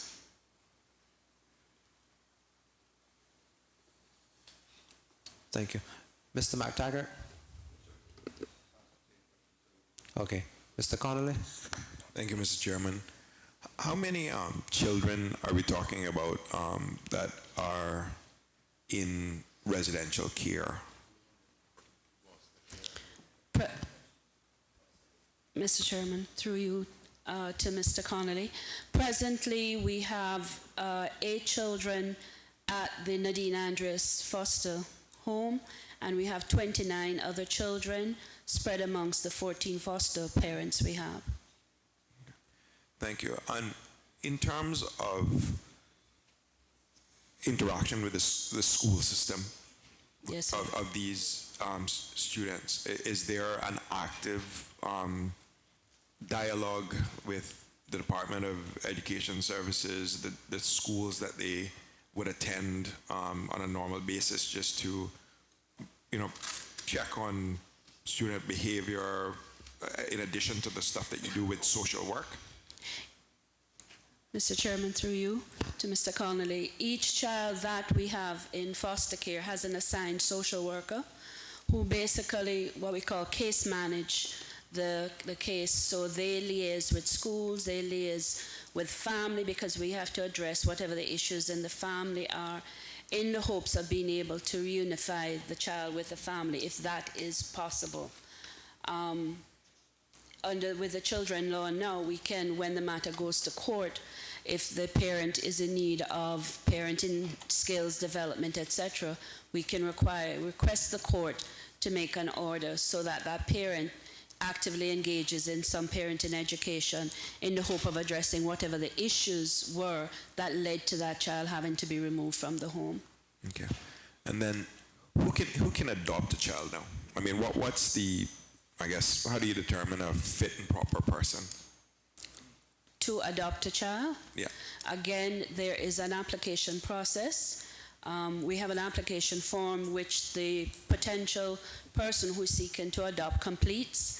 That once that application is complete, including with references, it goes before the adoption board initially for the adoption board to make a determination whether this person would be suitable to adopt based on that information.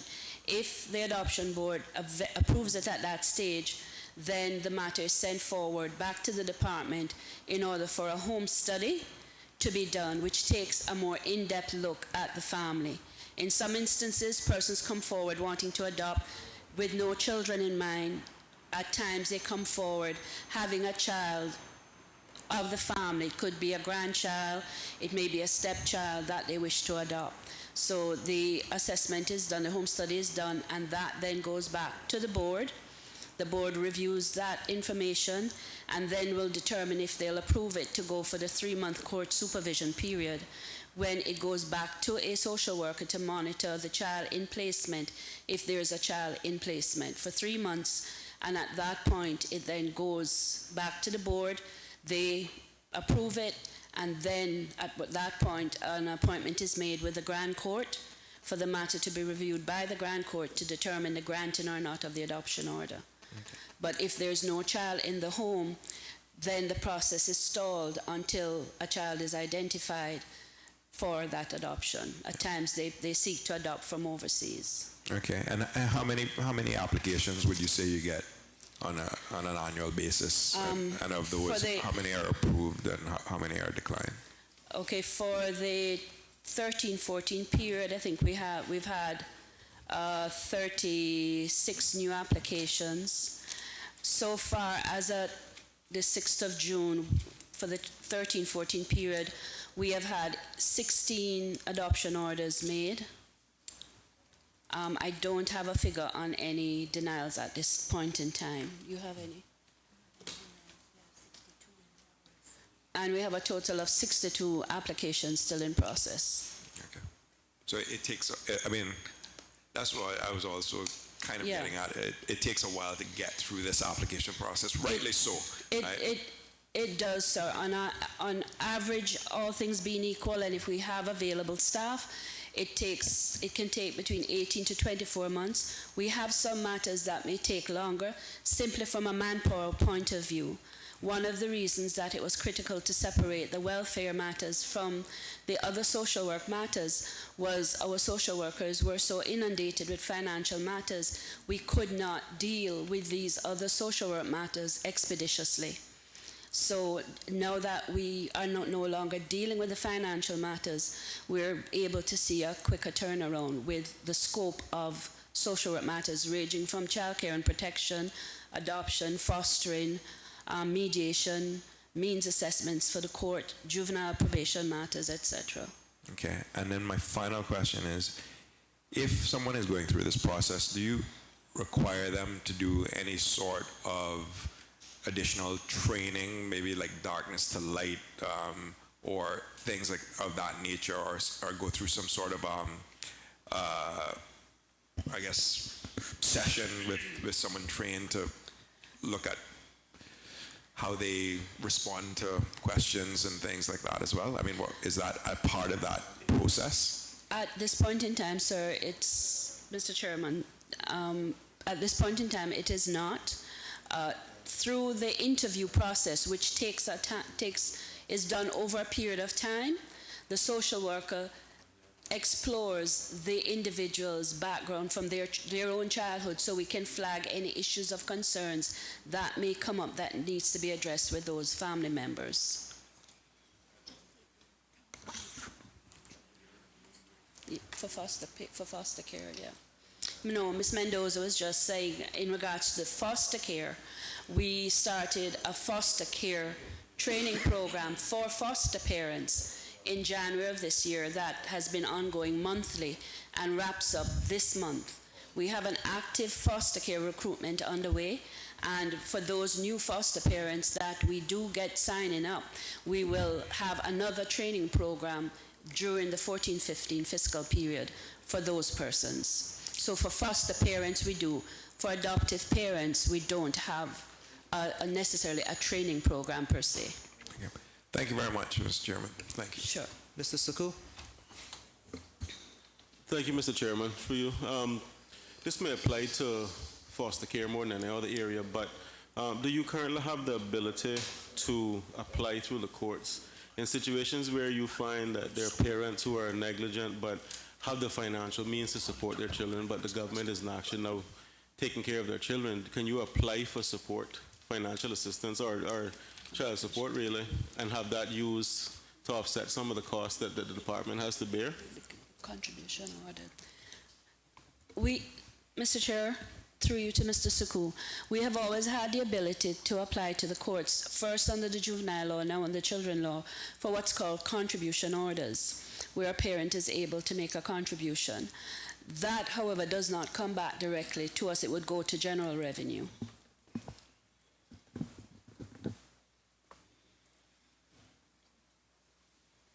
Mr. Suku, is that your final question? Well, yeah, just a follow-up then. I guess it's just an administrative matter then for us to have those funds directed to the right place, which is something I guess we could discuss with the minister. Yes, sir. Thank you. Are there any further questions on this Mr. Miller? How difficult is it, and do you encourage a transition from fostering to adoption? Mr. Chair, through you to Mr. Miller, there are children who come into foster care who over time the social worker work with the family to try and see if we can reintegrate that child home. Where that's not possible, we would seek to have them freed for adoption. We just had one child who's been in foster care for a number of years. He was adopted by his foster parent about a month ago. That was one of the adoptions that was completed this year. Using the children law at all times is what is in the best interest of the child.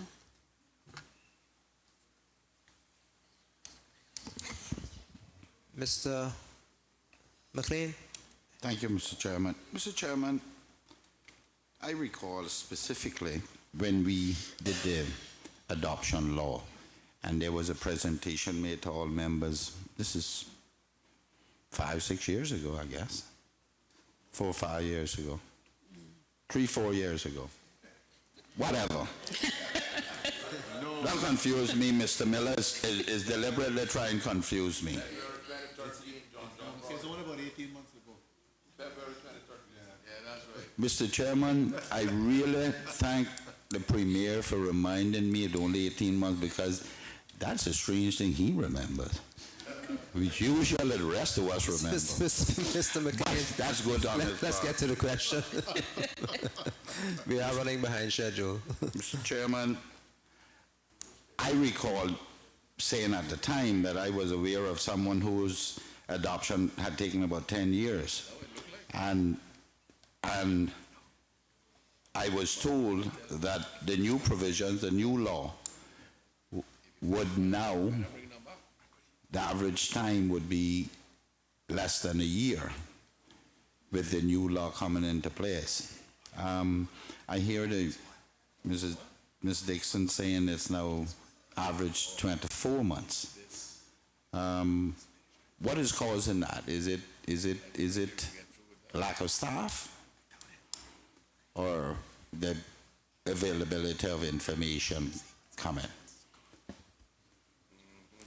Mr. Chairman, through you to Mr. McLean, a number of different factors, sir, can impact on the time frame. As I shared a bit earlier, one of the struggles we had prior to the changes with the welfare matters being removed was staff time and availability to get through the home study, the supervision in a timely fashion. As we try and streamline things better, and we have actually assigned a full-time social worker to the adoption unit who does a lot of the adoption reports, we're hoping that our time frames on those things will improve. And the hope is that we'll be able to assign a second person so they will specialize in dealing with the adoption, home studies, and court supervisions.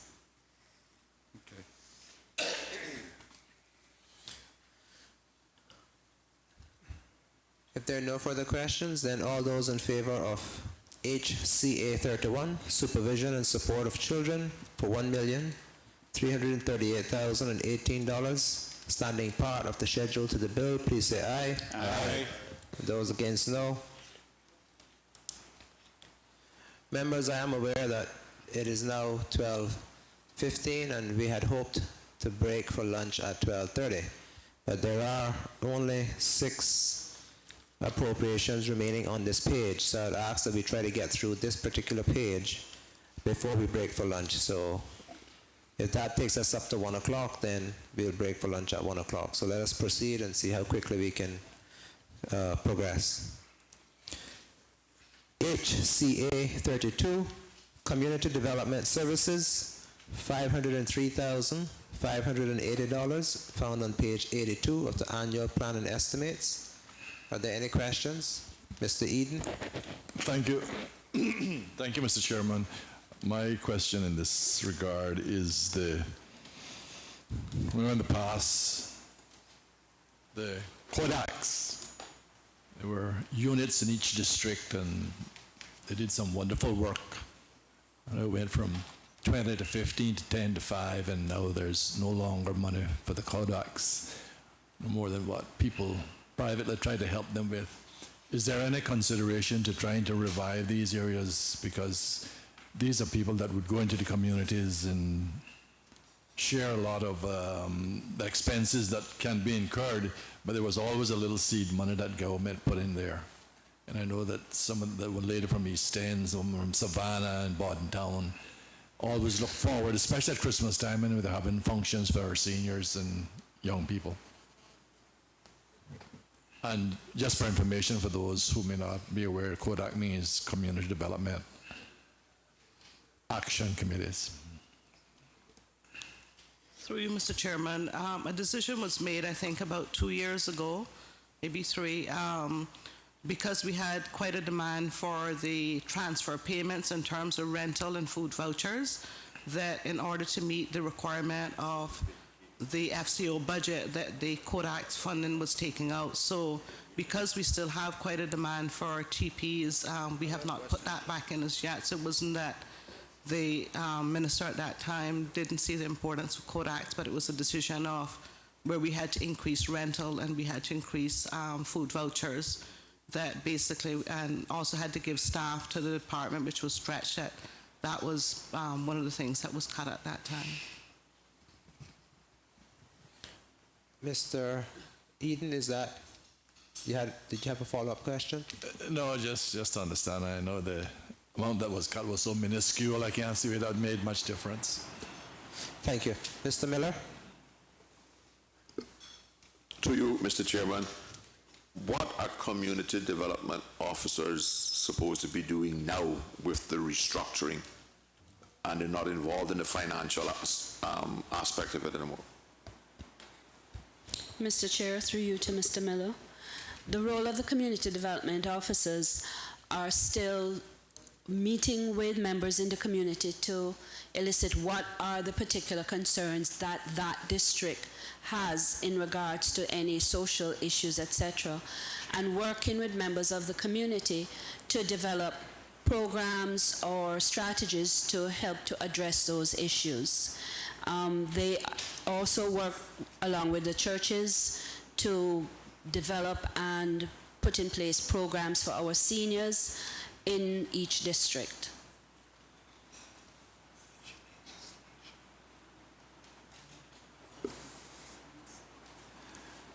Mr. Miller, you had another question? Yeah. Okay. What percentage of the officer's time should be spent in the community or attending your office for meetings?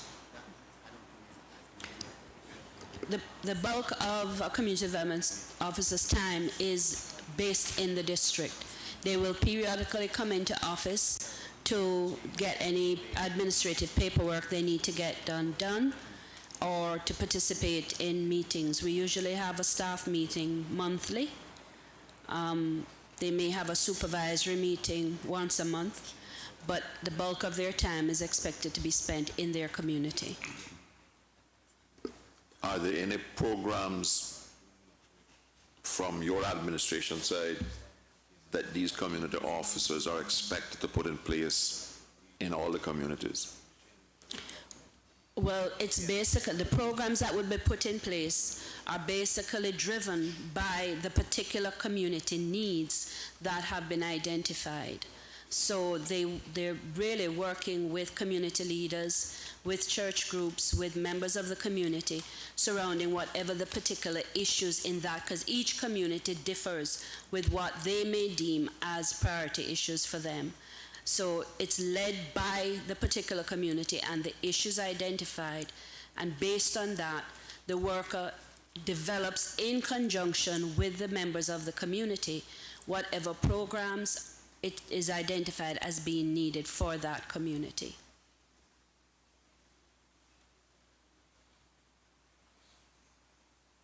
Mr. Miller, is there a follow-up question? Mr. Connolly? Thank you, Mr. Chairman. Notice at the third bullet point, one of the roles is developing and enhancing employability and life skills through client assessment, et cetera, or resume writing. It strikes me to ask the question, what other agencies are you working with in relation to providing these services, if any, in government? Mr. Chair, through you to Mr. Connolly. Yes. The community development officers normally work along with the National Workforce Development Agency and any other relevant agencies to do, if it's a job fair, I know they've had joint job fairs together to help persons in the community link in with job opportunities. Okay, thanks, Ms. Dixon, because that's exactly along the lines I was trying to aim for in terms of the NWDA.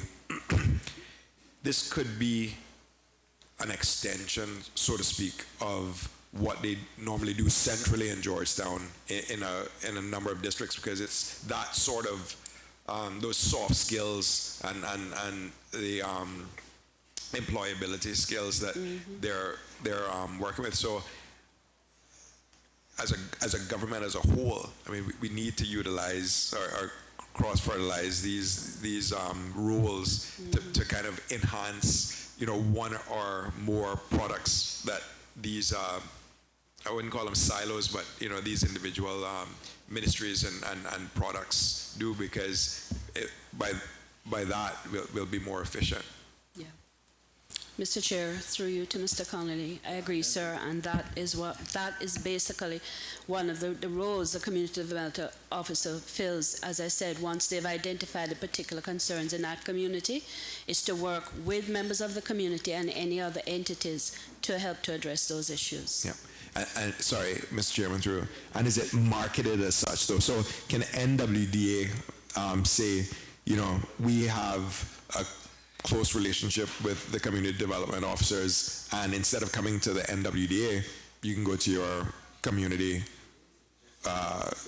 development officer as in your district? Mr. Chair, presently, what the officers do is they provide a bridge to the NWDA. So if they're aware of persons who need work and are not registered, they will encourage them to register with NWDA, but also they have in the past worked in conjunction with NWDA who wanted to go out to the district. They facilitated that process by being present during the activity of the NWDA. So the outreach portion of Yes. that. Okay, thank you. If there are no further questions, then all those in favor of HCA 32, Community Development Services for $503,580, standing part of the schedule to the bill, please say aye. Aye. Those against, no. Thank you.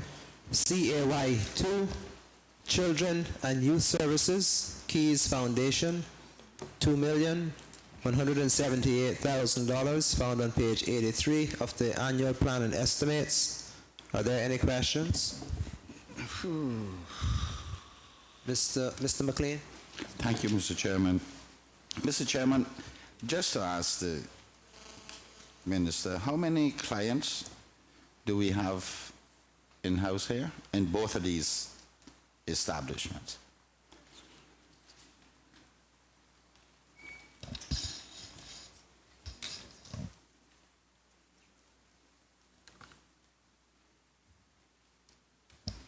And if you could, at the same time, tell us the ages, the range of age, not.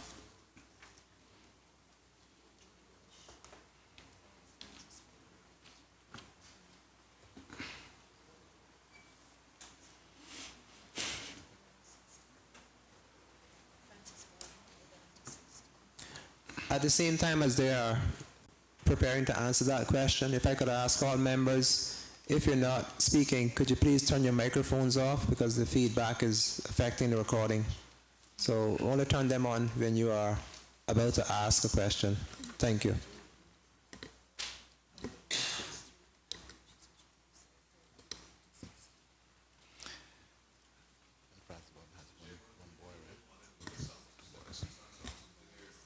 And they're all boys.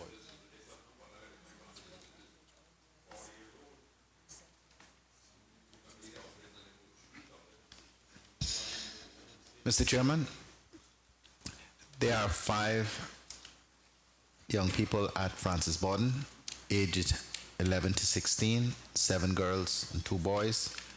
There are 3 boys at Bonaventure aged 13 to 16. Thank you. Mr. McLean, you have a Thank you. follow-up question? Yes, Mr. Chair. Mr. Chairman, I wonder if the minister can tell us if that's really worth keeping an establishment open, 3 boys in such a huge establishment that was built for much more. Mr. Chairman, the capacity at Francis Borden is 12 and the capacity at Bonaventure is 10. The government is obligated to have homes to which these young people can be sent. I won't say remanded, sent when they are in difficult circumstances, whether it's in relation to care or whether they are more serious problems than that. Mr. Chairman, that I understand. I know we are obligated to do it. I'm wondering if it's worth keeping the West Bay one, the Bonaventure home, open for 3 kids when its capacity is 10.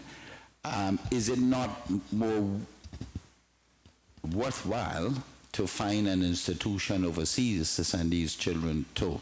I know we'll be taking them out of their own environment and from their families and that kind of stuff. But I saw a study, a report, which said that 80% of the kids that went to the boys' home were either in Northwood or dead. Mr. Chair, through you to Mr. McLean, the separation of the children presently, Francis Borden is earmarked to have children for care and protection. Bonaventure is dealing with children who are dealt with under the youth justice law, who is either awaiting being their case being dealt with, or who have been sentenced on a youth rehab order by the court. You will recall, over the years, we did send our children off island for rehabilitation, first from the 1960s up to the late 1980s to Jamaica. Subsequent to that, there was an arrangement of sending them to approved schools in the US, which we were paying $120,000 per year for each child that went. There were issues in separating the children from their parents and working with parents along with children. In addition, issues came up surrounding getting visas for the children to be sent. So presently, what we have available to us is Bonaventure, but we're still in need of other facilities as far as remanding, etc. One of the issues we also have to now bear in mind is the whole human rights issue, which we're linked to in making sure we deal with children in the least restrictive environment as possible and that they have access to interactions with their family members. Mr. Miller? Through you, Mr. Chairman, when these homes, and I understand that at least one of them, the role has changed, but certainly in the Francis Borden, if that's going to remain care and protection, when we operated those houses under a house parent system as opposed to a foundation, it was substantially less money per annum.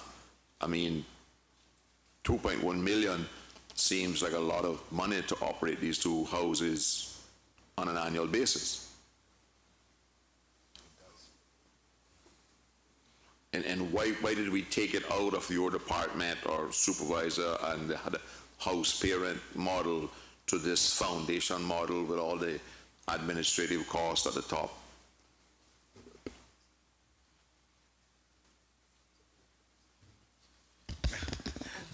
Mr. Chairman, I don't know if we can put the civil servants in this difficult position to answer that question, but the short answer is that was a political decision that was taken by a previous administration to set up the Keys Foundation. And I don't know that, I don't know, I'm not saying it's not the case. I don't know that it's actually costing any more. A lot of the cost of these things are hidden when they are part of sort of the bigger organization. The board members of the Keys Foundation don't get paid, you know, so it's really just the staff and the other operational costs of these two homes. What inspectorate does your department or ministry have in place to monitor the programs and the results therefrom under this kind of arrangement with the foundation? Well, I'll let the chief officer, the director, whichever is best placed to answer the process. But there is a process, and there is a report that is required to be filed every month about how well they're doing and not doing, and which I have to sign off on. But I'll let them answer with respect to the process. Mr. Chairman, through you, we have spent the last, say, about 2 years trying to restructure the Keys Foundation. It started, first of all, looking at having in their ownership agreement, which you'll have before you, what the obligations are of the government and what the obligations are of the Keys Foundation. We also restructured the board to ensure that there's a cross-section of government personnel. For example, the Chief Officer of Education, the Chief Officer of Youth, myself, the Director of Counseling Services, and the Director of Children and Family Services forms part of the board while that restructuring process was carried out. To date, we have been able to restructure the staffing of the Keys Foundation, and the Keys Foundation has given back the government $300,000 up until last year of their surplus funding that they have. So you would have remembered that their grant was 2.4. We have subsequently has reduced it to 2.1. So the ministry is in the process of awaiting the Ernst & Young review to see where best services fit, but we're still working along with the Keys board with trying to see expenditure and how it's spent. Francis Bawden is obviously, because you have more care and protection children, and you know that at any given point, Francis Bawden is going to have at least half of the 14 placements there. Bonaventure is a little different in that when you don't know when a young person is going to get into any activity that would mean they have to go to court under the youth justice law and be sentenced to a youth rehabilitation order. So I think where the ministry has issues is, do we staff Bonaventure fully in case we do have 10 boys, or do we not staff Bonaventure and some kids are sent to Bonaventure and we then have to go staff at an ad hoc basis? So we're working along with the board to see how best and what is the strike a balance of how many staff you really require at the Bonaventure facility. Like I said, we can't predict. We're trying our best to get the numbers, but we can't predict when a young person will get into some activity. So that's where the balance is.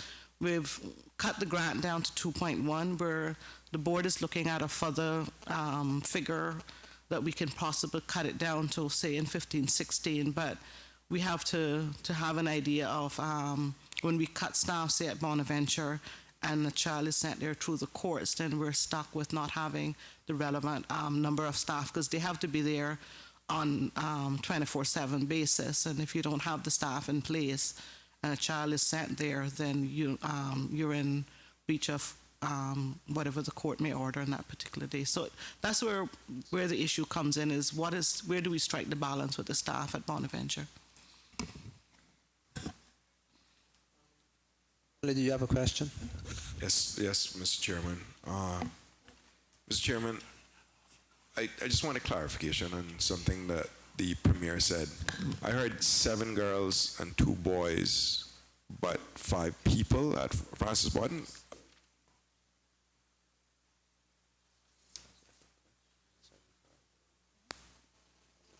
Can I just get clarification on those numbers, please?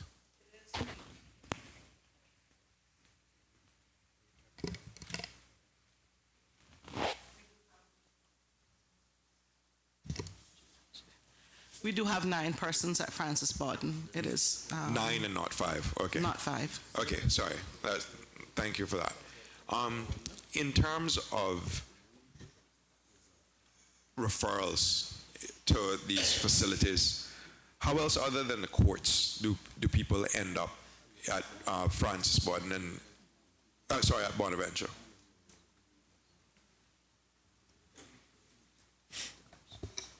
Mr. Conley, can you repeat the question, please? We heard that the 3 people that are in Bonaventure now are court ordered to be there. How else do people access Bonaventure in terms of young boys? Is it only by court order, or can be referral by some other government agency or parents? Who refers people to Bonaventure other than the court? Mr. Chair, through you to Mr. Connolly, placements at both homes, Francis Bawden and Bonaventure, is exclusively through the court. For Francis Bawden, they're placed on interim care or care orders, and for Bonaventure, it would be a youth rehabilitation order under the Youth Justice Law. Okay, thank you. Keys Foundation. What's the number of staff in that foundation? And also, in terms of salaries, can you give me the range of salaries for those staff?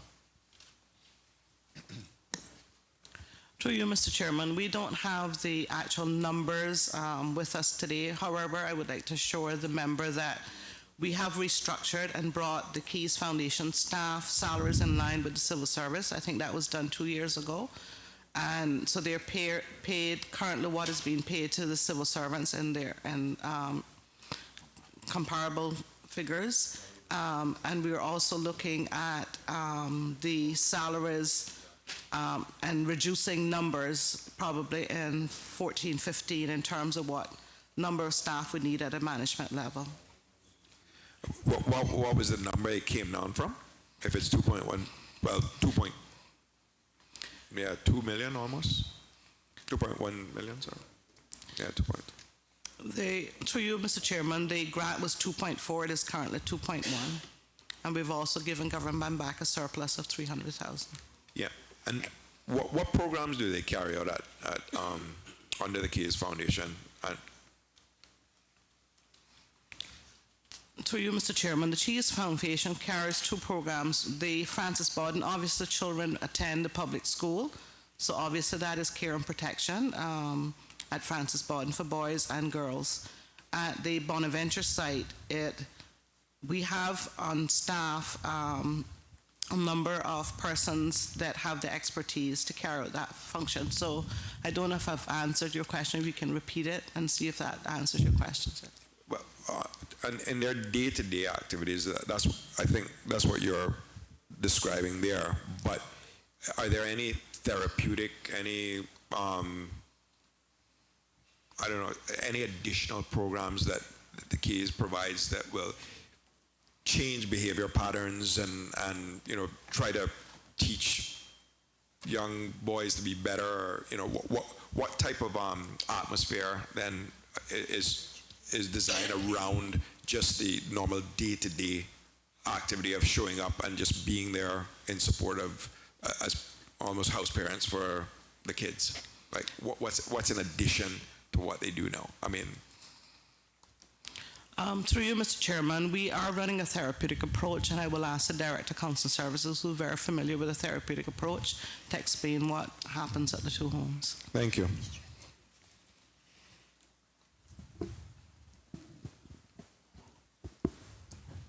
Mr. Chairman, I'm sure that members of the Finance Committee have seen that the Keys Foundation most recently adopted the Missouri model of treatment to base the treatment program that they operate at both of their homes on.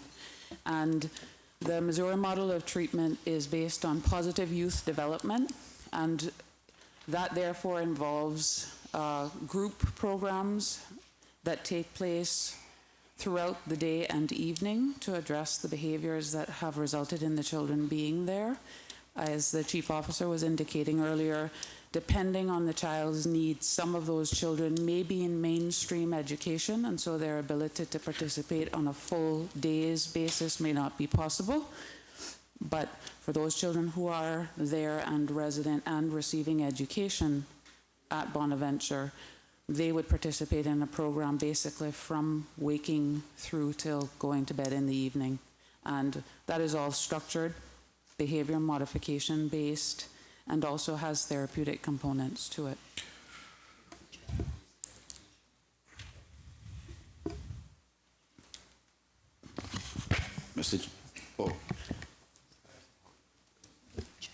Mr. Connolly, was there a follow-up question? Yeah, I guess what I'm trying to assess, given the statistics that Mr. McLean said he had, is how effective are these programs in the long term? How do you measure success going through the system, and in terms of, you know, the positive environment, et cetera? What justifies being the 2.2 million? Through you, Mr. Chairman, I believe I'm familiar with the paper that Mr. McLean referred to, and that really is based on anecdotal evidence, and I'm not sure how much of my position I would base on that, because it's not actually as factual as I think it should be if we're going to use that to measure success of programs.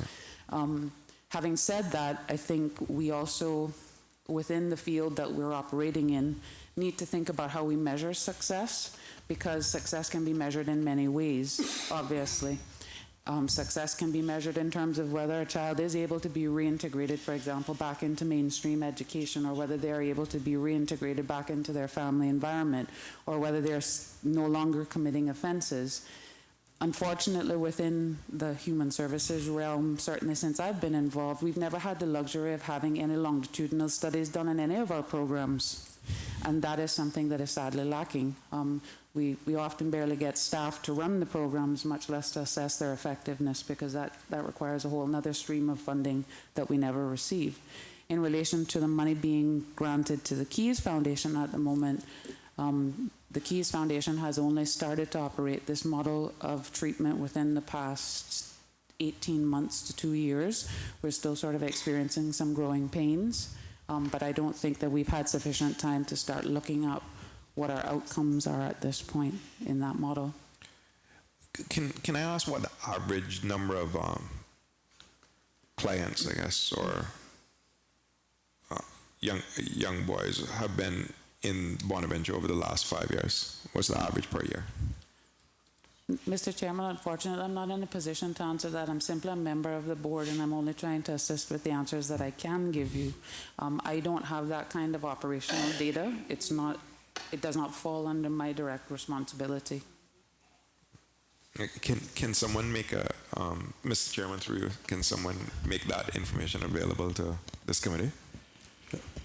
Yeah, yes, Mr. Chairman, we'll undertake to get it. Thank you. Are there any further questions?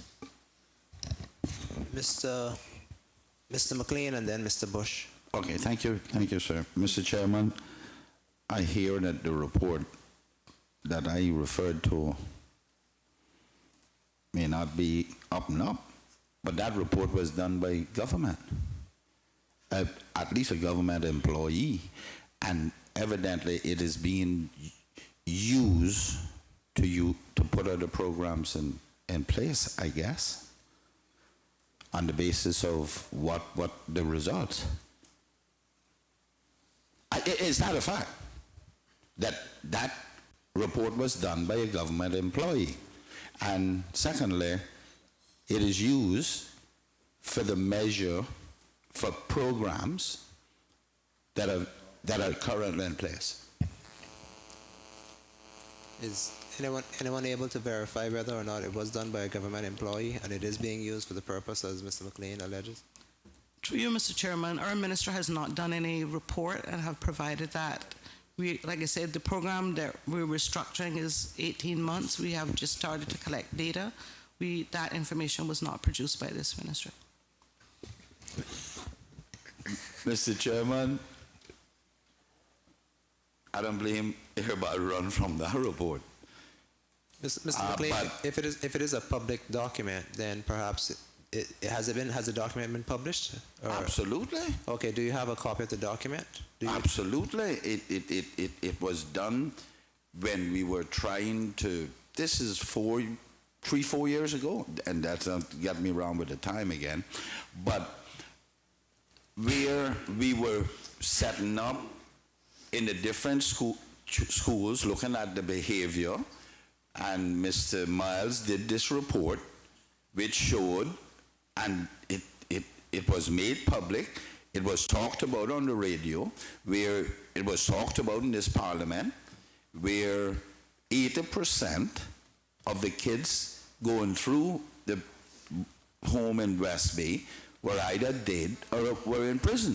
Okay, so we've established that it was written by a government employee and that it is a public document. The question is it being used to promote the development and creation of other services? Is that yes or no? We're not obviously using the report to drive any services within our ministry. What we're looking at is looking at Bonaventure holistically and seeing what we can do about ensuring that the kids that are ordered there through the court are actually go through a therapeutic approach, and that we can reintegrate them back into the society and into the public school system as quickly as possible. Okay, thank you. Perhaps that answered the question as to whether it was a public document and whether it was being used for the creation and development of services.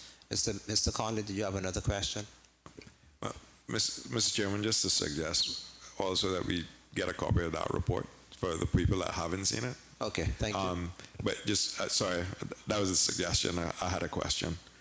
In terms of measuring success, I would think that, and the reason why I ask this, I'm going to give a little snippet of why I say this could be a gauge of measuring success.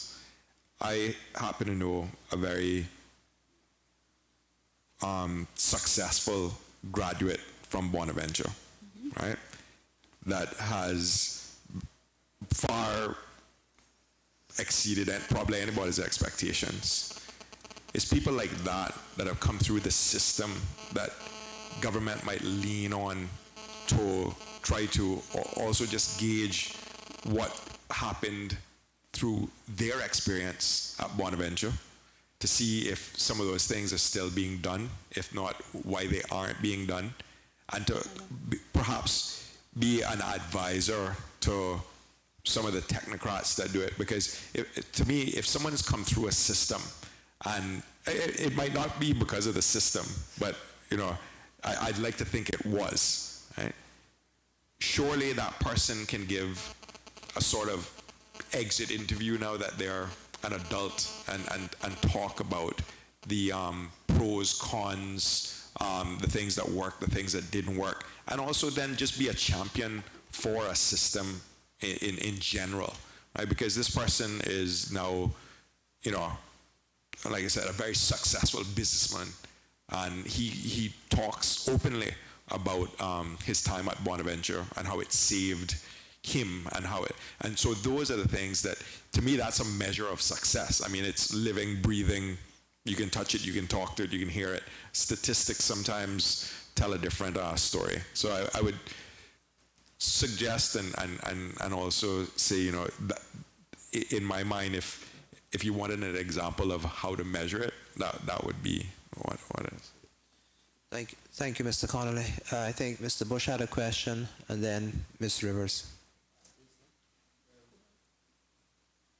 Through you, Mr. Chair. Mr. Connolly, I'm 95% sure that the gentleman that Mr. Connolly is talking about is who I was going to talk about. I was going to say two things. Number one, the document, I was going to tell you who it was done by. He already knows, he's already said that. The gentleman that he's talking about, I actually tried to adopt and used to go for him every weekend to take him fishing. I was closely in with Bonaventure. And my question after all that was to say that I agree 100% with what Mr. Connolly said, but is there any program in the Bonaventure at this time that's vocational? Since I understand that most of them now are not allowed to go into the school system, unlike those at the Francis Borden home. Maybe that's where we should start looking at vocation down there and give them something to drive them. That's just a suggestion, Mr. Chairman. Thank you. All right. Thank you for the suggestion. I am aware that we are well beyond the time we had intended to break, so I'll just take this question from Ms. Rivers, and then we will take the lunch break. Ms. Rivers? Thank you, Mr. Chair. I actually would, I guess it's picking up on Mr. Bush's question about vocation and also the question that Mr. Connolly made. Really, what we're trying to ask is what programs are offered, and my other question is, given the amount of money that the government commits to the Cayes Foundation, and we know that it's not at capacity, neither, or in particular the Bonaventure, is there any way for students that may benefit from the programs that they offer to be able to access them outside of just being remanded by the courts? And so I have a couple of questions, but we'll start with that one. Through you, Mr. Chairman.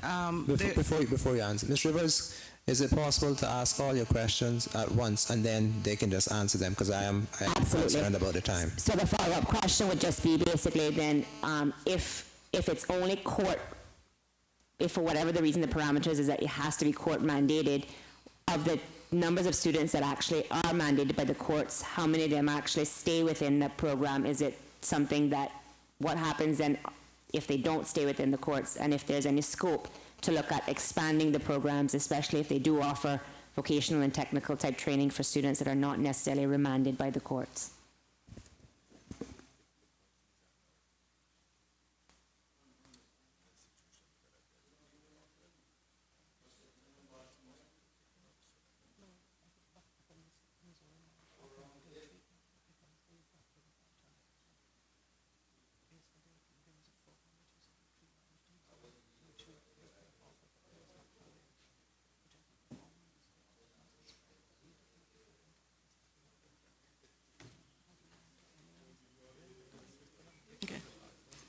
Yeah.